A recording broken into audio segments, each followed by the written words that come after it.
채널을 시청하시는 여러분, 안녕하세요. 오늘의 이야기 시간이 돌아왔습니다. 전남편의 외도로 무일푼으로 집에서 쫓겨난 저. 그때 우연히 발견한 것은 어느 재벌이 낸 입주 및 숙식 제공이라는 미스터리한 엄마 모집 광고였습니다. 그 후 전남편에게서 전화가 와 자신의 잘못을 알았으니 집에 돌아오게 해줘도 좋다고 말했습니다. 하지만 제가 돌보게 된 재벌의 아들은 이렇게 맞받아쳤습니다. 우리 엄마는 아무 잘못도 하지 않았어요.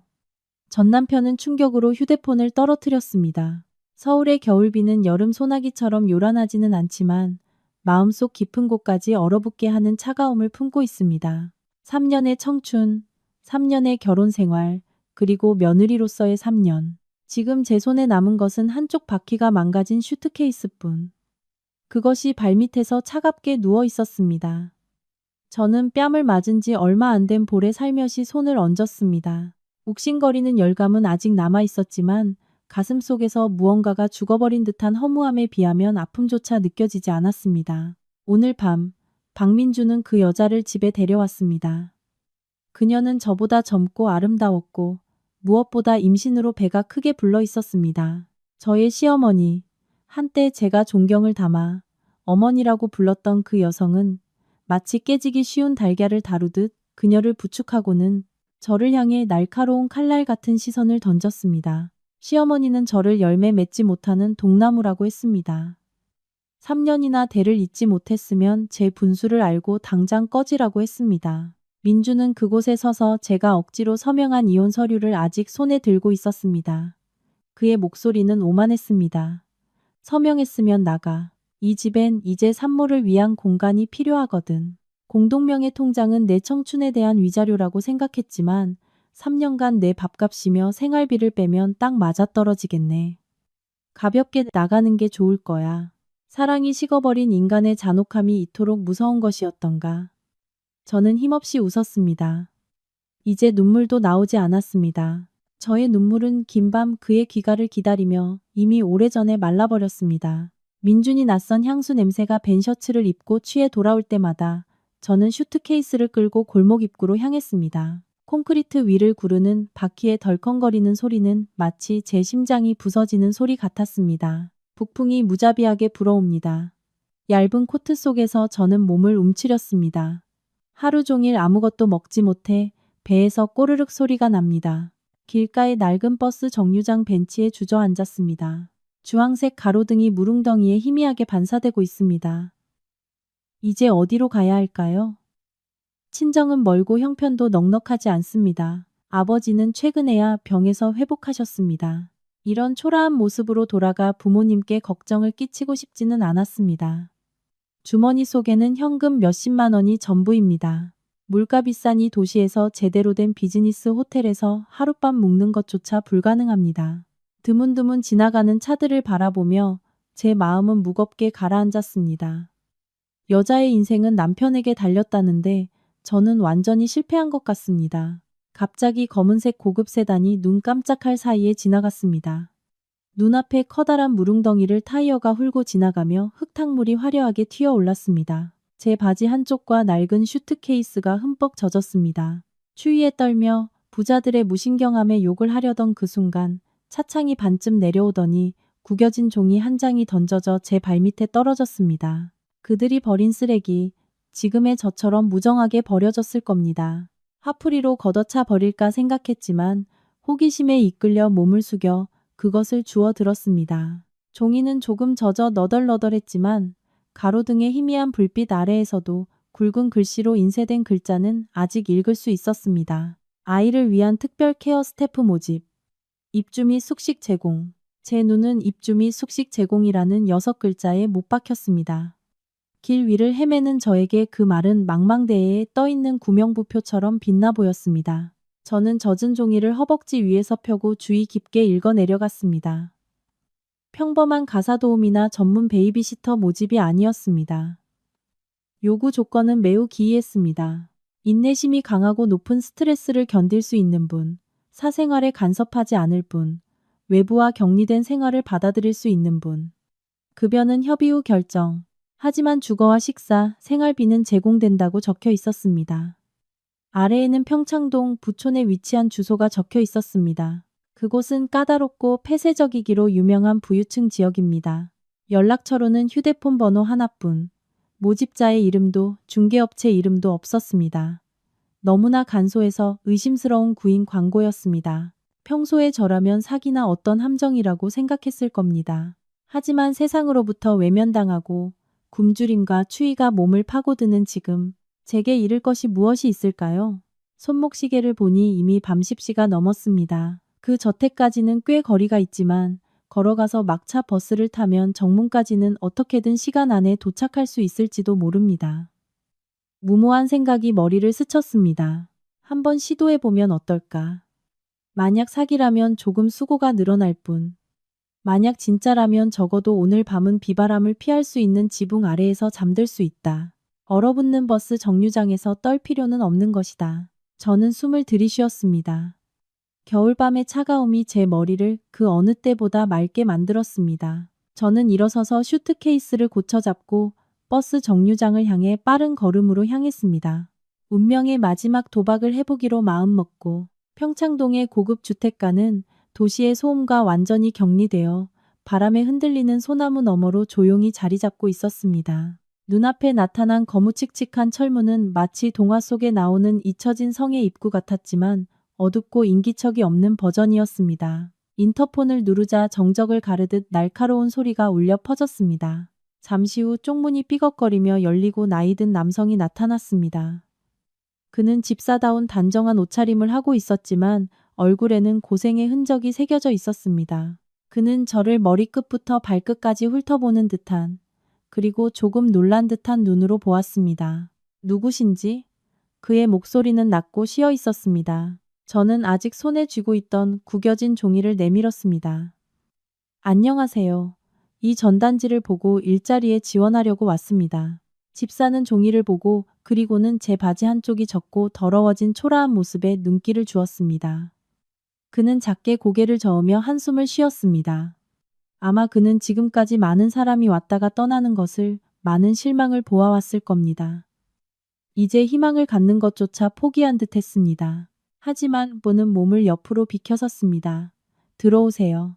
회장님께서 집에 계십니다. 하지만 말씀드리는데 너무 기대하지 않는 게 좋습니다. 이번 주에만 10명이 면접을 보러 왔지만 누구 하나 1시간을 버티지 못했으니까요. 그의 경고에 등골이 오싹했지만 제 발은 안으로 들어서고 있었습니다. 문 안쪽은 회색 돌이 깔린 넓은 정원이었습니다. 잔디는 깔끔하게 깎여 있었지만 어딘가 차갑고 생명력이 부족하게 느껴졌습니다. 프랑스의 고성 같은 양옥이 우뚝 솟아 있었지만 창문이란 창문에는 두꺼운 커튼이 내려져 있어 마치 외부의 빛이나 기쁨을 모두 거부하는 듯 했습니다. 저는 집사의 지시에 따라 슈트케이스를 현관 구석에 두고 그의 뒤를 따라 거실로 들어갔습니다. 문턱을 넘는 순간 숨막히는 공기가 저를 덮쳤습니다. 덥거나 환기가 안 된다는 것이 아니었습니다. 그것은 감정의 무게, 억눌린 분노 같은 것이었습니다. 식당 쪽에서 그릇이 깨지는 날카로운 소리, 고함 소리, 그리고 가슴이 찢어질 듯한 아이의 울음소리가 들려왔습니다. 집사는 놀라 제 존재도 잊고 그쪽으로 달려갔습니다. 저는 그 자리에 얼어붙어 심장이 격렬하게 뛰었지만 호기심과 걱정이 저를 조심스럽게 그쪽으로 이끌었습니다. 눈앞의 광경에 저는 숨을 삼켰습니다.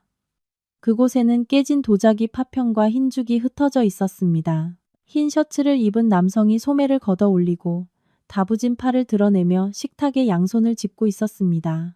그의 등은 무력감으로 조금 굽어 있었습니다. 뒷모습만으로도 그에게서 뿜어져 나오는 피로와 절망이 느껴졌습니다. 그의 맞은편 육중한 원목 식탁 아래에서 마른 아이가 몸을 웅크리고 있었습니다. 4살쯤 되었을까요? 검고 큰 눈동자는 공포에 질려 있으면서도 반항의 빛을 띠고 있었습니다. 그는 로봇 장난감을 이 무서운 세상에 대한 마지막 방패처럼 가슴에 꼭 껴안고 있었습니다. 남성이 고개를 들자 깊고 단정한 이목구비가 보였지만 몹시 지쳐 있었습니다. 수염도 거뭇거뭇하게 자라 있었습니다. 그의 목소리는 낮고 갈라져 마치 애원하는 듯 했습니다. 용기야 제발. 한 입만, 딱 한 입만 먹자. 안 먹으면 영양제 맞으러 또 입원해야 한단 말이야. 아이는 울어서 쉰 목소리로 소리쳤습니다. 안 먹어, 거짓말쟁이. 아빠는 거짓말쟁이야. 저리 가. 남성, 아마 이름은 강태환 씨일 겁니다. 그는 눈을 감고 치밀어 오르는 분노를 억누르기 위해 깊이 숨을 들이쉬었습니다. 그는 관자놀이를 손가락으로 누르며 괴로운 표정을 지었습니다. 집사가 중재에 나서려 했지만 강태환 씨는 손을 저으며 이제 한 조각의 인내심도 남지 않은 차가운 목소리로 말했습니다. 김 집사님 치워주세요. 그리고 거기 당신. 그는 휙 돌아보며 칼날처럼 날카로운 시선을 문틈에 숨어있던 저에게 꽂았습니다. 그 눈빛에는 한 점의 호의도 없이 그저 지루함과 거절만이 있었습니다. 새로운 지원자인가 보군. 이 꼴을 봤으면 이제 알았을 텐데. 우리 집에 구경꾼은 필요 없어. 돌아가시오. 김 집사님께 교통비라도 챙겨주라고 할 테니. 그의 말은 찬물을 끼얹은 듯 했습니다. 인사도 제 상황을 설명할 틈도 없이 쫓겨난 것입니다. 저는 제 더러운 옷을 내려다보고 그리고 식탁 아래에서 떨고 있는 아이를 보았습니다. 자존심이 솟구쳐 올랐습니다. 당장이라도 등을 돌려 떠나고 싶었습니다. 하지만 그 아이의 절망적인 눈빛이 제 발을 붙잡았습니다. 그 눈빛은 남편을 애타게 기다리던 외로운 밤의 제 눈빛과 얼마나 닮아 있던지요. 약간의 온기, 약간의 이해를 갈망하면서도 결코 주어지지 않았던 제 눈빛과 그리고 무엇보다 이 문을 나서면 저는 다시 얼어붙는 겨울밤의 노숙자로 돌아가는 것입니다. 저는 주먹을 꽉 쥐고 아픔을 참으며 용기를 쥐어짰습니다. 저는 고개를 들고 강태환 씨의 눈을 똑바로 쳐다보았습니다. 목소리는 조금 떨렸지만 놀라울 정도로 의연했습니다. 지금 저를 돌려보낸다고 해서 저 아이가 한 입이라도 먹을 것 같지는 않습니다. 이미 10명이나 시험해 보셨다면서요. 5분만 더. 제게 시간을 주셔도 아무것도 잃을 게 없으실 겁니다. 5분이 지나도 아이가 먹지 않으면 저는 스스로 나가겠습니다. 교통비도 1원 한 푼 받지 않겠습니다. 강태환 씨는 허를 찔린 듯 했습니다. 아마 이런 상황에서 그에게 협상을 시도하는 사람, 특히 저처럼 촌스럽고 궁핍해 보이는 여자를 만난 적이 없었을 겁니다. 그는 눈을 가늘게 뜨고 저를 다시 한번 훑어보았습니다. 낡은 구두부터 화장기 없는 얼굴, 하지만 강한 의지가 담긴 눈동자까지 숨막히는 침묵이 계속되었습니다. 마침내 그는 양손을 들고 한 걸음 물러섰습니다. 그 목소리는 도전적이고 지쳐 있었습니다. 좋아. 5분 주지. 시간은 지금부터 재겠다. 넓은 식당은 조용해지고 벽시계의 초침이 시간을 새기는 소리만이 울리고 있었습니다. 저는 깊이 숨을 들이쉬고 손의 떨림을 억누르며 천천히 식탁 아래로 향했습니다. 저는 아이를 억지로 끌어내거나 위에서 내려다보는 짓은 하지 않았습니다. 아마 이 집에 누구도 하지 않았을 법한 일을 했습니다. 저는 차가운 바닥에 직접 주저앉아 아이의 눈높이와 제 눈높이를 같게 맞춘 것입니다. 식탁 아래는 어둡고 좁았지만 그곳이 용기가 틀어박힌 유일한 안전한 세계였습니다. 그 아이는 여전히 로봇을 꽉 껴안고 경계심 가득한 검은 눈동자로 저를 향했습니다. 마치 자신의 영역을 침범하는 자는 누구든 공격할 준비가 된 가시를 세운 고슴도치 같았습니다. 저는 서둘러 달래거나 먹으라고 강요하지 않고 그저 조용히 그의 손안에 있는 로봇을 관찰했습니다. 그것은 변신하는 슈퍼히어로 모형이었는데 왼쪽 팔의 플라스틱 일부가 부서져 있었습니다. 저는 살며시 속삭였습니다. 목소리는 우리 둘에게만 들릴 정도로 낮췄습니다. 내 동료가 다친 것 같네. 이 팔 엄청 아플 거야. 에너지를 보충하지 않으면 지구를 지키기 위해 변신할 수 없게 될지도 몰라. 용기의 눈동자가 미세하게 움직였습니다. 아이의 호기심은 방어의 껍질을 깨는 가장 강력한 무기입니다. 그 아이는 장난감을 내려다보고 그리고 저를 보았지만 입술은 굳게 다문 채였습니다. 저는 올바른 방향으로 가고 있다고 확신했습니다. 저는 살며시 죽그릇을 가까이 끌어당겨 숟가락에 소량을 펐습니다. 하지만 그것을 용기가 아닌 로봇 쪽으로 내밀었습니다. 저는 역할에 몰입해 마치 극비 임무를 수행하는 것처럼 진지한 목소리로 계속했습니다. 나는 X행성에서 온 닥터야. 이 특별한 에너지원을 전사들을 구하기 위해 가져왔지. 자, 로봇 대원. 입을 벌려 에너지를 충전하는 거야. 빨리 회복해야지. 저는 죽 숟가락을 로봇의 입에 대는 척하다가 용기가 눈치채지 못하게 재빨리 제 입안으로 넣었습니다. 저는 감탄한 듯이 말했습니다. 와, 정말 빨리 먹네. 에너지가 온몸에 퍼지는 것 같아. 하지만 대원 혼자만 건강해져서는 안 되지. 사령관님께도 힘이 없으면 로봇을 조종할 수 없잖아. 용기는 저를 빤히 쳐다보고 있었습니다. 그 눈빛에서 저기가 조금 옅어졌습니다. 그 아이는 굶주림과 어린애다운 자존심 사이에서 격렬하게 갈등하는 듯했습니다. 저는 두 번째 숟가락을 떠서 용기의 입가로 가져갔습니다. 격려하는 눈빛으로. 용기 사령관님, 로봇 대원이 당신의 명령을 기다리고 있어요. 에너지를 충전합시다. 아주 조금만이라도. 그리고 기적이 일어났습니다. 굳게 닫혀있던 작은 입이 천천히 열리고 용기는 주저하며 숟가락을 받아 꿀꺽 삼킨 것입니다. 저는 환호성을 지르거나 과장되게 칭찬하지 않았습니다. 그저 신뢰를 담아 미소 짓고 두 번째, 그리고 세 번째 숟가락을 계속했습니다. 죽 한 숟가락 한 숟가락이 제가 그 자리에서 즉흥적으로 만들어낸 우주의 평화를 지키기 위한 작은 이야기가 되었습니다.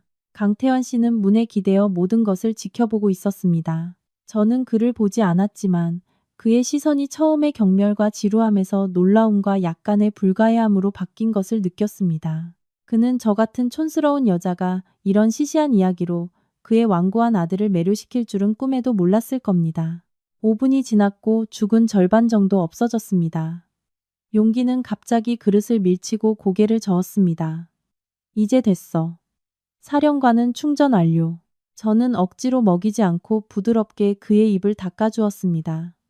알겠습니다. 임무 완료. 푹 쉬세요. 저는 일어섰습니다. 오래 앉아 있었더니 다리가 저려 비틀거릴 뻔했지만 겨우 일어섰습니다.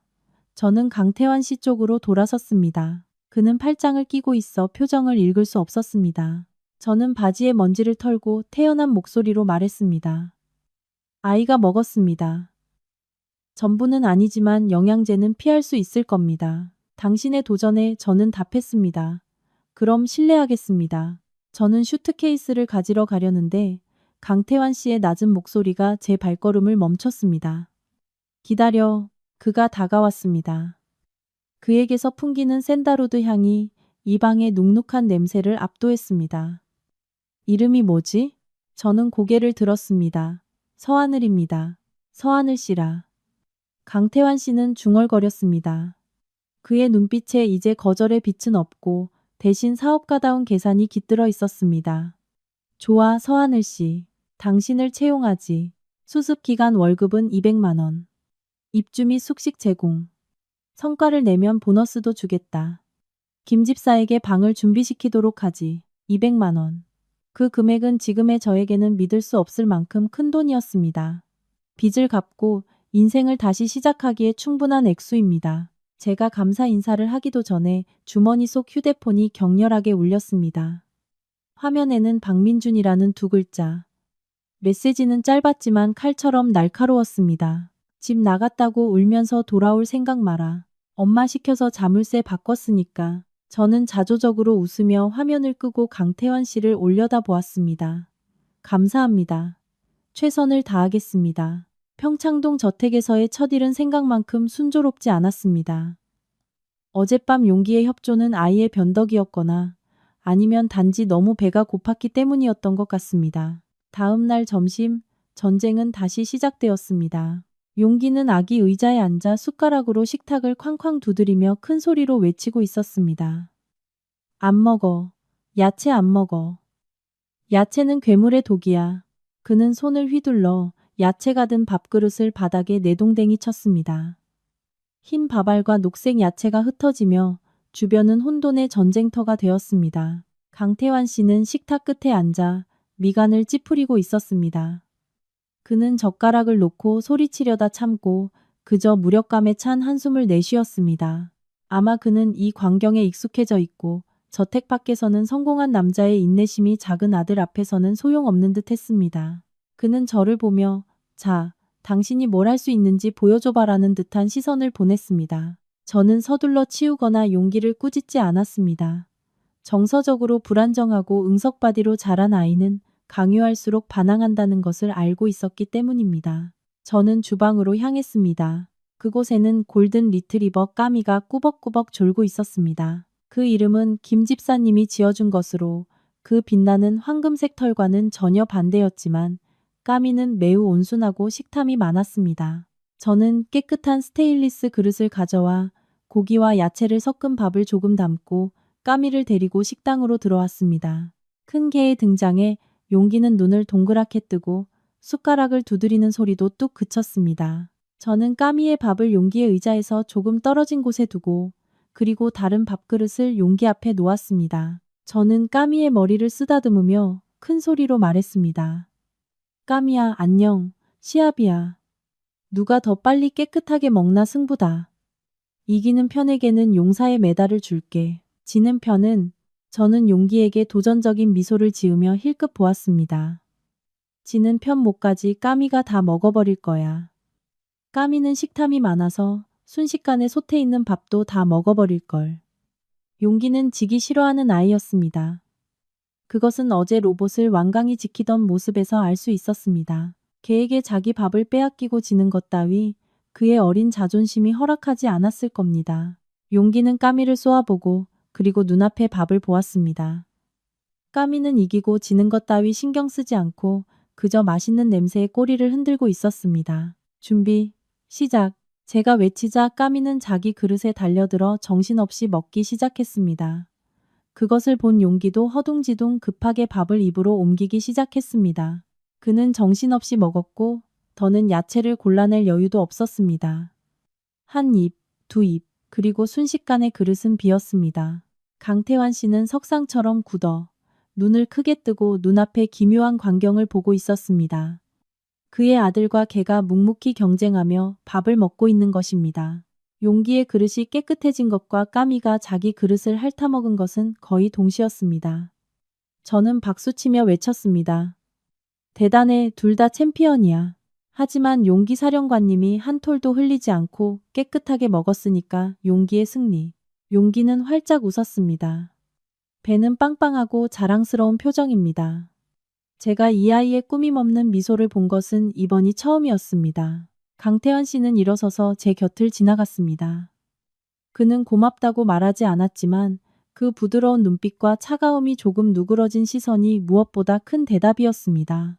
그는 까미의 머리를 쓰다듬고 있는 아들을 보며 아주 조금 눈치채지 못할 정도로 희미하게 입꼬리를 올린 듯 보였습니다.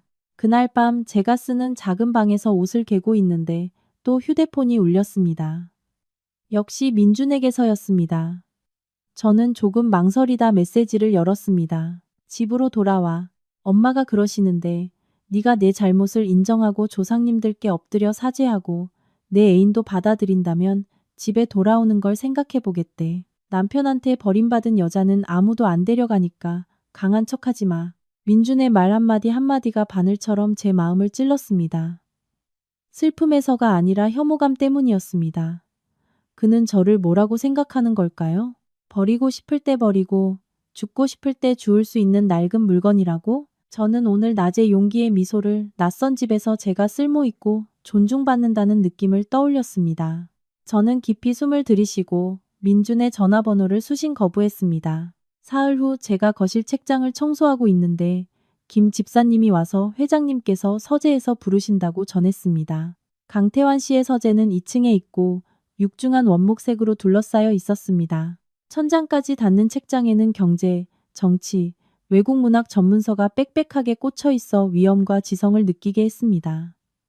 강태환 씨는 커다란 책상 뒤에 앉아 있었습니다. 창문으로 들어오는 빛이 그의 날카로운 옆모습을 돋보이게 했습니다.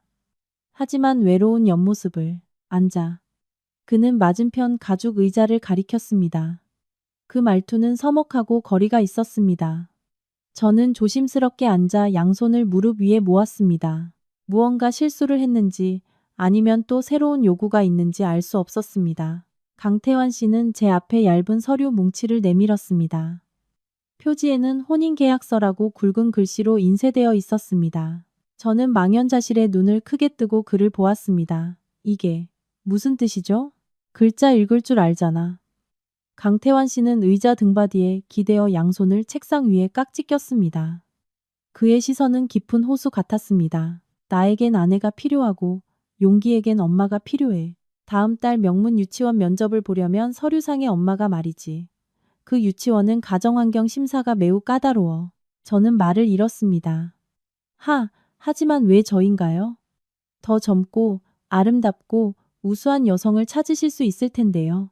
강태환 씨는 자조적으로 웃었습니다. 그 웃음에는 비꼼이 섞여 있었습니다. 장식용 화병이나 돈만 노리는 여자는 필요 없어. 용기에게 밥을 먹이고 마음을 열게 할 수 있는 사람이 필요해. 당신은 그걸 해냈지. 그리고 나에게도 친척들의 맞선 얘기를 막아줄 방패가 필요하고. 이익만 얽힌 정략 결혼에는 진절머리가 나. 그는 잠시 말을 멈추고 제 표정을 살핀 후 계속했습니다. 그 목소리는 수십억짜리 계약을 협상하는 것처럼 냉철해졌습니다. 당신 상황은 알고 있어. 무일푼으로 이혼, 집도, 안정된 직업도 없어. 전 남편에게는 괴롭힘을 당하고 있고. 여기에 서명하면 고액의 월급을 지급하고 제대로 된 주거도 제공하지. 게다가 그는 몸을 앞으로 숙이며 목소리를 낮췄습니다. 그 목소리는 위험한 울림을 띠고 있었습니다. 당신이 원래 되찾았어야 할 것을 되찾는데 도움을 줄 수도 있어. 적어도 당신을 짓밟은 자들에게 후회하게 만들어줄 수는 있지. 강태환 씨의 제안은 너무나 매력적이고 위험할 정도였습니다. 그것은 제 생활의 불안과 마음 깊은 곳에 있는 굴욕감을 모두 정확하게 찔렀습니다. 하지만 저에게는 아직 마지막 이성이 남아 있었습니다. 용기를 돌보는 것 외에 저는 무엇을 해야 하죠? 용기를 돌보는 것이 최우선이다. 강태환 씨는 단호하게 말했습니다. 둘째, 외부나 내 가족 앞에서는 행복한 아내를 연기할 것. 셋째, 내 사생활에는 일절 간섭하지 말 것. 그리고 가장 중요한 것은 그의 눈빛이 무서울 정도로 날카롭고 엄격해졌습니다. 절대로 3층에는 발을 들여놓지 마. 그곳은 금단의 장소다. 만약 어기면 계약은 즉시 종료되고 당신은 막대한 위약금을 물어야 할 거야. 3층. 이곳에 온 지 얼마 안 되었을 때 김 집사님도 그곳에 대해 말을 얼버무리던 것을 떠올렸습니다. 이 집도 강태환이라는 남자도 수수께끼에 쌓여 있습니다. 하지만 지금의 저를 돌아보면 빛도 있고 미래도 보이지 않는 제게 다른 선택지가 있을까요? 저는 펜을 들었습니다. 손은 조금 떨렸지만 서명은 단호하게 했습니다. 저는 제 인연의 자유를 팔고 안정과 인생을 다시 시작할 기회를 얻는 것입니다. 동의합니다. 저는 그렇게 말하고 펜을 놓았습니다. 강태환 씨는 고개를 끄덕이고 계약서를 치웠습니다. 좋아. 오늘부터 우리는 파트너다. 파트너. 앞으로 시작될 부부관계를 정의하기에는 너무나 차가운 말이었습니다. 저는 서재를 나와 무거운 마음으로 생각에 잠겼습니다. 이 결정이 제 인생을 어디로 이끌어갈지 전혀 알 수 없었습니다. 혼인신고는 마치 도서관 카드를 만드는 것처럼 간단하게 끝났습니다. 결혼 반지도 꽃도 축하연도 없이 그저 옅은 분홍색 종이에 2개의 무기질적인 서명이 있을 뿐. 이렇게 저는 강태환 씨의 법적인 아내가 되었습니다. 수수께끼에 쌓인 재벌이자 아직 만난 지 일주일도 안 된 남자의 아내로. 구청에서 나온 후 강태환 씨는 제게 검은색 신용카드 한 장을 건넸습니다. 상류층 사람들만 가질 수 있다고 소문으로 들었던 특별한 카드입니다. 한도는 없어. 이걸로 옷이나 액세서리를 사. 내 아내처럼 보이도록.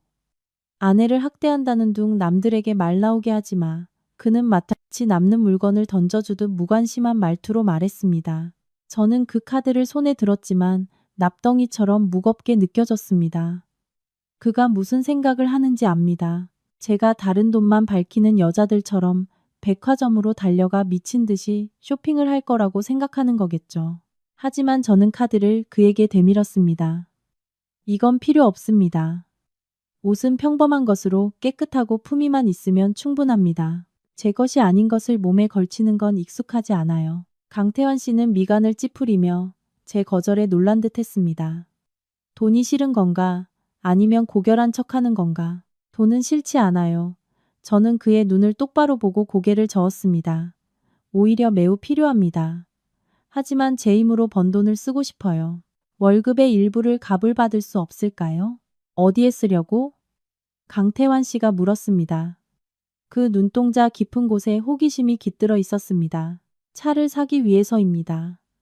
저는 단호하게 대답했습니다. 강태환 씨는 드물게 하지만 조롱이 가득한 미소를 지었습니다. 당신 석 달치 월급을 합쳐봐야 600만 원밖에 안 돼. 용기에게 장난감 차라도 사줄 셈인가? 우리 차고에서 가장 싼 차도 수억 원은 해. 마음에 드는 것서. 당신의 고급 차는 운전할 수 없어요. 어디 밟기라도 하면 집을 팔아도 변상할 수 없으니까요. 저는 의연한 말투로 설명했습니다. 싼 중고차면 돼요. 용기 등하원시키고 놀러 데리고 가기 편하니까요. 그 아이는 밖에 나가서 바람도 쐬고 세상과 접촉할 필요가 있어요. 이 차가운 저택에 계속 갇혀 있을 게 아니라 오토바이는 위험하고 고급차는 너무 눈에 띄어요. 작은 중고차가 제일이에요. 강태환 씨는 잠시 말없이 저를 보고 있었습니다. 아마 그는 제가 자기 자신보다 그의 아들을 그렇게까지 생각하고 있을 줄은 몰랐을 겁니다. 그는 손가락으로 핸들을 가볍게 두드리며 고개를 끄덕였습니다. 마음대로 해. 오늘 오후에 격리팀에 송금시키겠다. 그날 오후 저는 바로 크림색의 작은 중고 경차를 찾았습니다. 가격은 500만 원. 저는 제 얼마 안 되는 저금을 보태 그것을 구입했습니다. 제가 그 차를 운전해 저택의 정원에 세우자 그것은 번쩍이는 마이바흐나 포르쉐 옆에서 매우 어색하고 볼품없어 보였습니다. 마치 고고한 백조무리의 길 잃은 미운 오리 새끼 같았습니다. 강태환 씨는 2층 발코니에서 와인잔을 손에 들고 내려다보고 있었습니다. 그는 제 경차를 보고 그리고 애지중지하며 차체를 닦고 있는 저를 보았습니다. 그는 아무 말도 하지 않고 그저 입꼬리를 조금 올렸을 뿐. 하지만 이번에는 그 눈빛의 경멸의 빛은 없고 어딘가 생각에 잠긴 듯 했습니다. 저는 제 서류상의 아내로서의 생활이 이 낡은 차와 수수께끼 가득한 남자와 함께 이 순간부터 정식으로 시작되었다는 것을 알았습니다. 낡은 경차는 과속방지턱을 넘을 때마다 덜컹거리는 소리를 냈습니다. 하지만 저에게 그것은 자유의 소리였습니다. 오늘 일요일, 용기는 유치원이 쉬는 날이라 저는 그를 마트로 학용품을 사러 데리고 가기로 했습니다. 제가 정식으로 서류상의 엄마가 된 지 일주일 이상이 지났습니다. 그 아이도 조금씩 낯가림이 줄어든 것 같습니다. 용기는 조수석에 앉아 여전히 로봇을 껴안고 있었지만 그 검은 눈동자는 창밖을 향해 북적이는 거리를 흥미롭게 바라보고 있었습니다. 주말의 마트는 사람들로 붐볐습니다. 저는 용기가 인파 속에서 길을 잃지 않도록 그의 손을 꽉 잡았습니다. 용기는 이런 서민적인 마트에 오는 것이 처음이라 무엇을 보아도 신기한 듯 했습니다. 그는 형형색색의 상품 진열대를 가리키며 이것저것 제게 질문했습니다. 하늘 이모, 이거 먹을 수 있어요?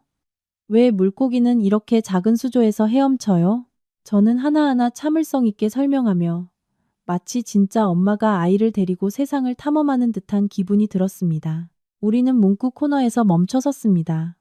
제가 용기를 위해 색연필을 고르고 있는데 갑자기 익숙한 목소리가 들렸습니다.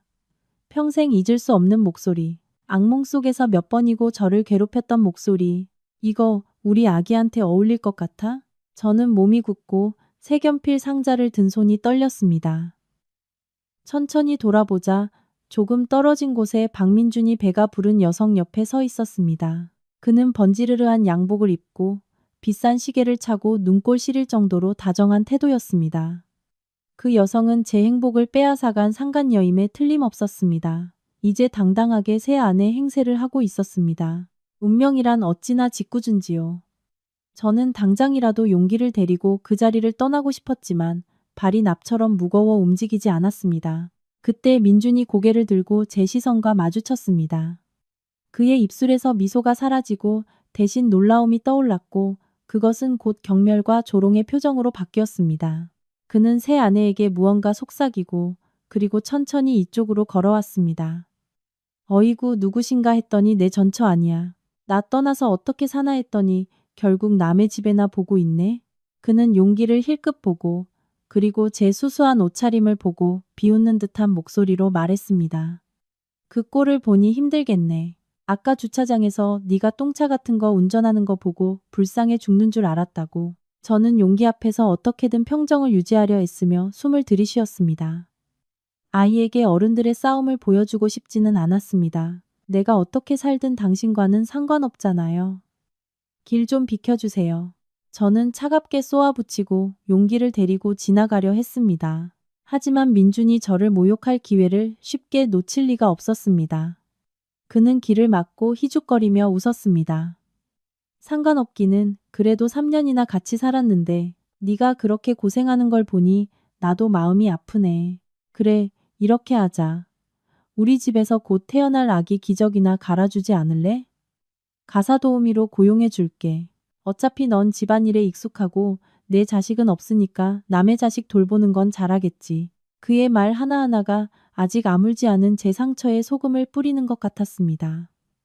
그는 저를 가난하다고 모욕할 뿐만 아니라 아이를 낳지 못했던 제 아픔을 들쑤셨습니다. 피가 얼굴로 솟구쳤고 저는 용기에 손을 꽉 쥐고 그 뻔뻔한 얼굴을 후려치고 싶은 충동을 필사적으로 참았습니다. 닥쳐요. 경찰 부르고 싶어요? 저는 목소리를 쥐어짰습니다. 그의 새 아내도 큰 배를 내밀고 다가와 입술을 비틀었습니다. 여보, 이제 그만해요. 이런 사람이랑 엮이지 말자고요. 같은 공기 마시는 것만으로도 숨 막혀. 뱃속 아기한테도 안 좋겠어. 민주는 아내의 말을 듣고 비웃으며 저를 위협하듯 어깨를 치려고 했습니다. 들었어? 내 아내가 지나가신단다. 비켜, 재수 없는 년. 그의 손이 제 어깨에 닿을락 말락하는 순간 작은 그림자가 튀어나왔습니다. 용기였습니다. 지금까지 조용히 상황을 지켜보던 그 아이가 갑자기 날카로운 소리를 지르며 달려들어 민준이 뻗은 팔을 힘껏 물어뜯었습니다. 4살짜리 아이가 분노와 보호 본능을 모두 담은 한 입은 결코 가볍지 않았습니다. 악, 이 망할 꼬맹이가. 민준은 아픔의 소리를 지르며 질겁한 듯 황급히 손을 뺐습니다. 그의 손목에는 작은 이빨 자국이 선명하게 남았고 피가 배어 나왔습니다. 용기는 제 앞에 버티고 서서 마치 어미 닭을 지키는 병아리처럼 양팔을 벌리고 검은 눈동자로 분노를 담아 민준을 쏘아보았습니다. 우리 엄마 건들지 마. 우리 엄마는 가사 도우미 아니야. 아저씨는 나쁜 사람이야. 마트 전체가 조용해지고 모든 시선이 우리에게 쏟아졌습니다. 저는 용기의 작은 등을 보고 망연자실했습니다. 그 아이가 저를 엄마라고 불렀습니다. 하늘 이모도 아니고 아줌마도 아니고 엄마라고. 피 한 방울 섞이지 않은 아이의 입에서 이런 아이러니한 상황에서 나온 그 신성한 두 글자는 제 마음을 감동으로 심해츠게 마시다. 민주는 팔을 감싸 쥐고 분노와 창피함으로 얼굴이 새빨개져 있었습니다. 그는 용기를 때리려고 했습니다. 어디서 굴러먹던 애새끼야. 버릇없이 사람이나 물어뜯고 내가 고쳐주마. 하지만 이번에는 저도 가만히 있지 않았습니다. 저는 용기를 제 뒤로 끌어당기고 민준을 똑바로 쏘아보았습니다. 그 목소리는 인파 속에서 울려 퍼졌습니다. 이 아이에게 손가락 하나라도 대봐요. 여긴 공공장소고 CCTV도 있어요. 여러 사람 앞에서 아이를 때리겠다고?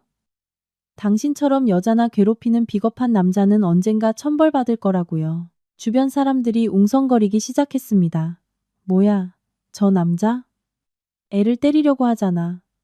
멀쩡하게 생겨서는 왜 저렇게 난폭해. 불쌍하게도 저 여자가 괴롭힘 당하고 있네. 그 수군거림에 민주는 동요했습니다. 그는 주위를 둘러보고 사람들의 비난 어린 시선과 체면을 차리느라 빨리 가자고 소매를 끄는 새 아내의 모습을 보고 분한 듯이 협박의 말을 내뱉었습니다. 두고 봐. 그냥 안 넘어갈 테니까. 그리고 그는 아내를 끌고 경멸의 시선을 등에 업고 그 자리를 떠났습니다. 마트 경비원이 마침내 달려와 사정을 물었습니다. 저는 그들에게 감사 인사를 하고 쇼핑할 마음도 사라져 서둘러 용기를 데리고 주차장으로 향했습니다. 차에 타자 용기의 손이 아직 떨리고 있는 것을 깨달았습니다. 저는 그 작은 손을 잡고 부드럽게 쓰다듬었습니다. 괜찮아? 무서웠지? 용기는 눈물이 그렁그렁한 눈으로 저를 올려다보며 약한 목소리였지만 씩씩하게 행동하려 했습니다. 안 무서워요. 저 아저씨는 나쁜 사람이니까. 하늘 이모. 아니, 엄마. 무서워하지 마세요. 용기가 크면 제가 엄마를 지켜줄게요. 아무도 엄마를 괴롭히게 안 할 거예요. 제 눈물이 참지 못하고 흘러내렸습니다. 저는 그 아이를 가슴에 껴안고 소리내어 울었습니다. 이렇게 진실한 지켜주겠다는 약속의 말을 들은 것이 얼마만일까요? 어른 남자가 아닌 상처투성이었던 4살 아이에게서 모자 관계는 반드시 핏줄에 연결해서 시작되는 것이 아니라 외로운 영혼끼리 서로를 이해하고 지켜주는 것에서 싹튼다는 것을 저는 알았습니다. 저택으로 돌아와 저는 어떻게든 눈물을 닦고 최대한 평정을 가장했습니다. 하지만 빨갛게 부은 눈과 몸싸움을 할 때 민준의 옷지퍼에 긁힌 용기의 손등의 작은 상처는 강태환 씨의 눈을 속일 수 없었습니다. 그는 거실에서 서류를 보고 있었지만 우리 모자가 이상한 모습으로 들어오는 것을 보자 즉시 신문을 내려놓았습니다. 무슨 일이지? 강태환 씨의 목소리는 낮았지만 거역할 수 없는 위험을 띠고 있었습니다.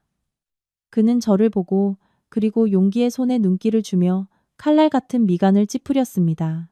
저는 가벼운 상처라고 둘러대려 했지만 주차장에서 짐을 옮기는 것을 도와준 김 집사님이 오토바이를 타고 따라왔었기 때문에 모든 것을 이야기하고 말았습니다.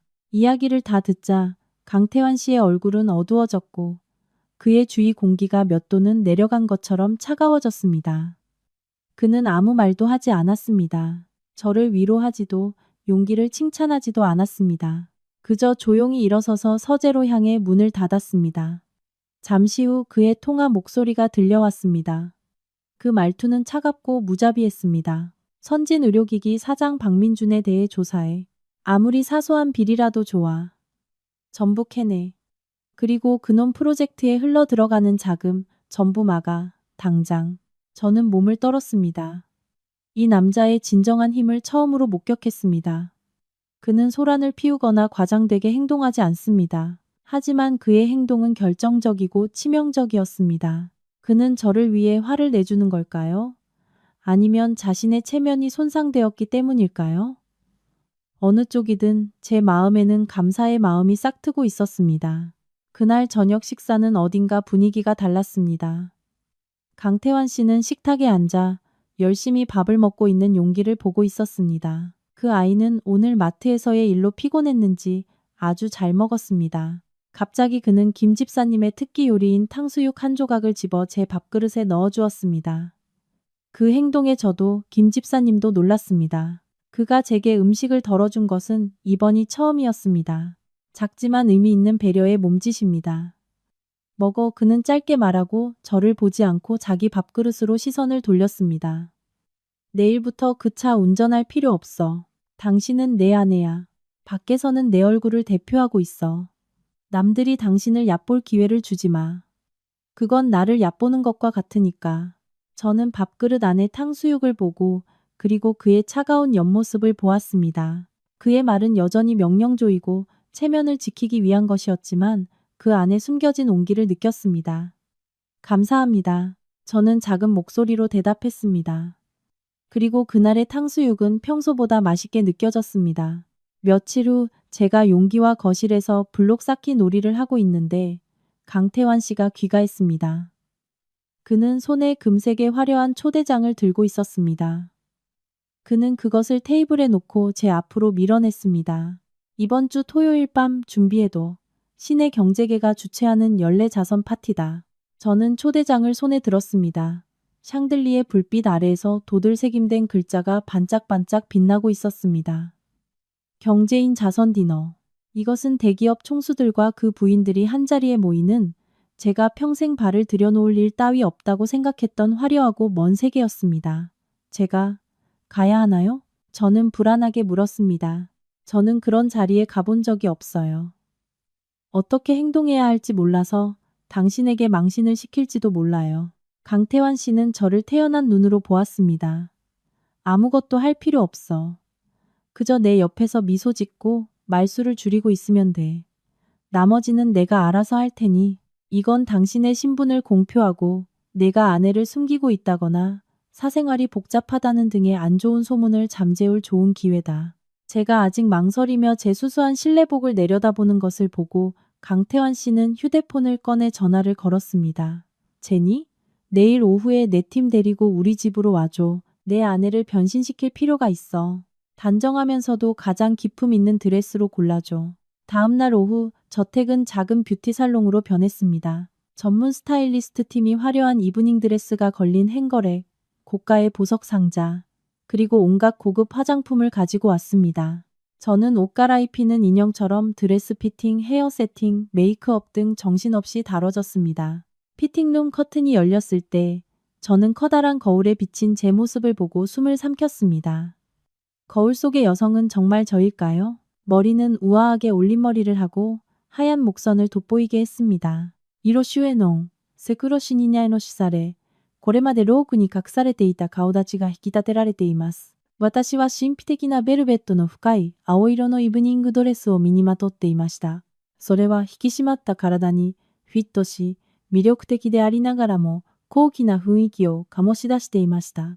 勇気が部屋に駆け込んできて、私を見ると口をあんぐりと開け、手に持っていたロボットを落としました。その子は駆け寄ってきて、私のドレスの裾を振り、目をキラキラさせて言いました。와, 엄마. 동화 속 공주님 같아요. 엄마는 공주님이야. 강태환 씨는 문에 기대어 양손을 주머니에 넣고 저를 머리부터 발끝까지 훑어보았습니다. 아주 잠깐 그의 눈동자 깊은 곳에 놀라움의 빛이 스쳐 지나간 것을 저는 보았습니다. 그는 아름다운 말로 칭찬하지 않고 그저 가볍게 입꼬리를 희미하게 올렸습니다. 나쁘지 않군. 하지만 저에게 그 눈빛과 나쁘지 않다는 한마디는 최고의 찬사였습니다. 저는 깊이 숨을 들이쉬고 다시 거울을 보고 자신에게 되뇌었습니다. 할 수 있어, 하늘아. 오늘 밤에 너는 남편에게 버림받은 여자가 아니야. 너는 태강그룹 강태환 회장의 아내야. 그날 밤의 그랜드 아너스 호텔은 마치 도시의 중심에서 빛나는 거대한 보석처럼 눈부신 빛에 쌓여 있었습니다. 고급 차들이 차례로 정문에 멈춰서고 부와 권력의 흐름을 만들어내고 있었습니다. 저는 강태환 씨의 마이바흐에 앉아 무의식적으로 벨벳 드레스의 끝자락을 쥐고 있었습니다. 거울 앞에서 몇 번이고 자신을 진정시켰지만 실제로 이 화려한 세계에 직면하자 심장 박동은 빨라질 뿐이었습니다. 옆에 앉은 강태환 씨는 마치 이곳에서 태어난 것처럼 침착했습니다. 그는 저를 향해 떨리는 제 손을 보고 살며시 말했습니다. 긴장하지 마. 내 팔에 기대서 미소 짓고 있기만 하면 돼. 여기 있는 놈들은 겉보기엔 대단해 보이지만 실제로는 비싼 양복을 입은 장사꾼에 불과해. 차가 멈추고 도어맨이 재빨리 문을 열었습니다. 강태환 씨가 먼저 내리고 양복 단추를 잠그며 제게 손을 내밀었습니다. 저는 깊이 숨을 들이쉬고 그의 손을 잡고 차에서 내렸습니다. 기자들의 플래시가 일제히 터지고 눈이 부실 정도였습니다. 우리가 나타나자 즉시 수군거리는 소리가 올라왔습니다.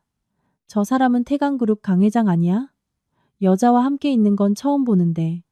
저 여자는 누구지? 처음 보는 얼굴인데. 최 회장이나 이 의원 딸은 아닌 것 같고 아마 강 회장이 숨겨둔 신인 배우 같은 거겠지. 저는 스타일리스트에게 배운 대로 완벽한 미소를 유지하며 등을 펴고 고개를 들고 강태환 씨의 옆을 걸었습니다. 그는 넓은 파티장을 지나며 때때로 지인에게 고개를 끄덕이며 인사를 했습니다.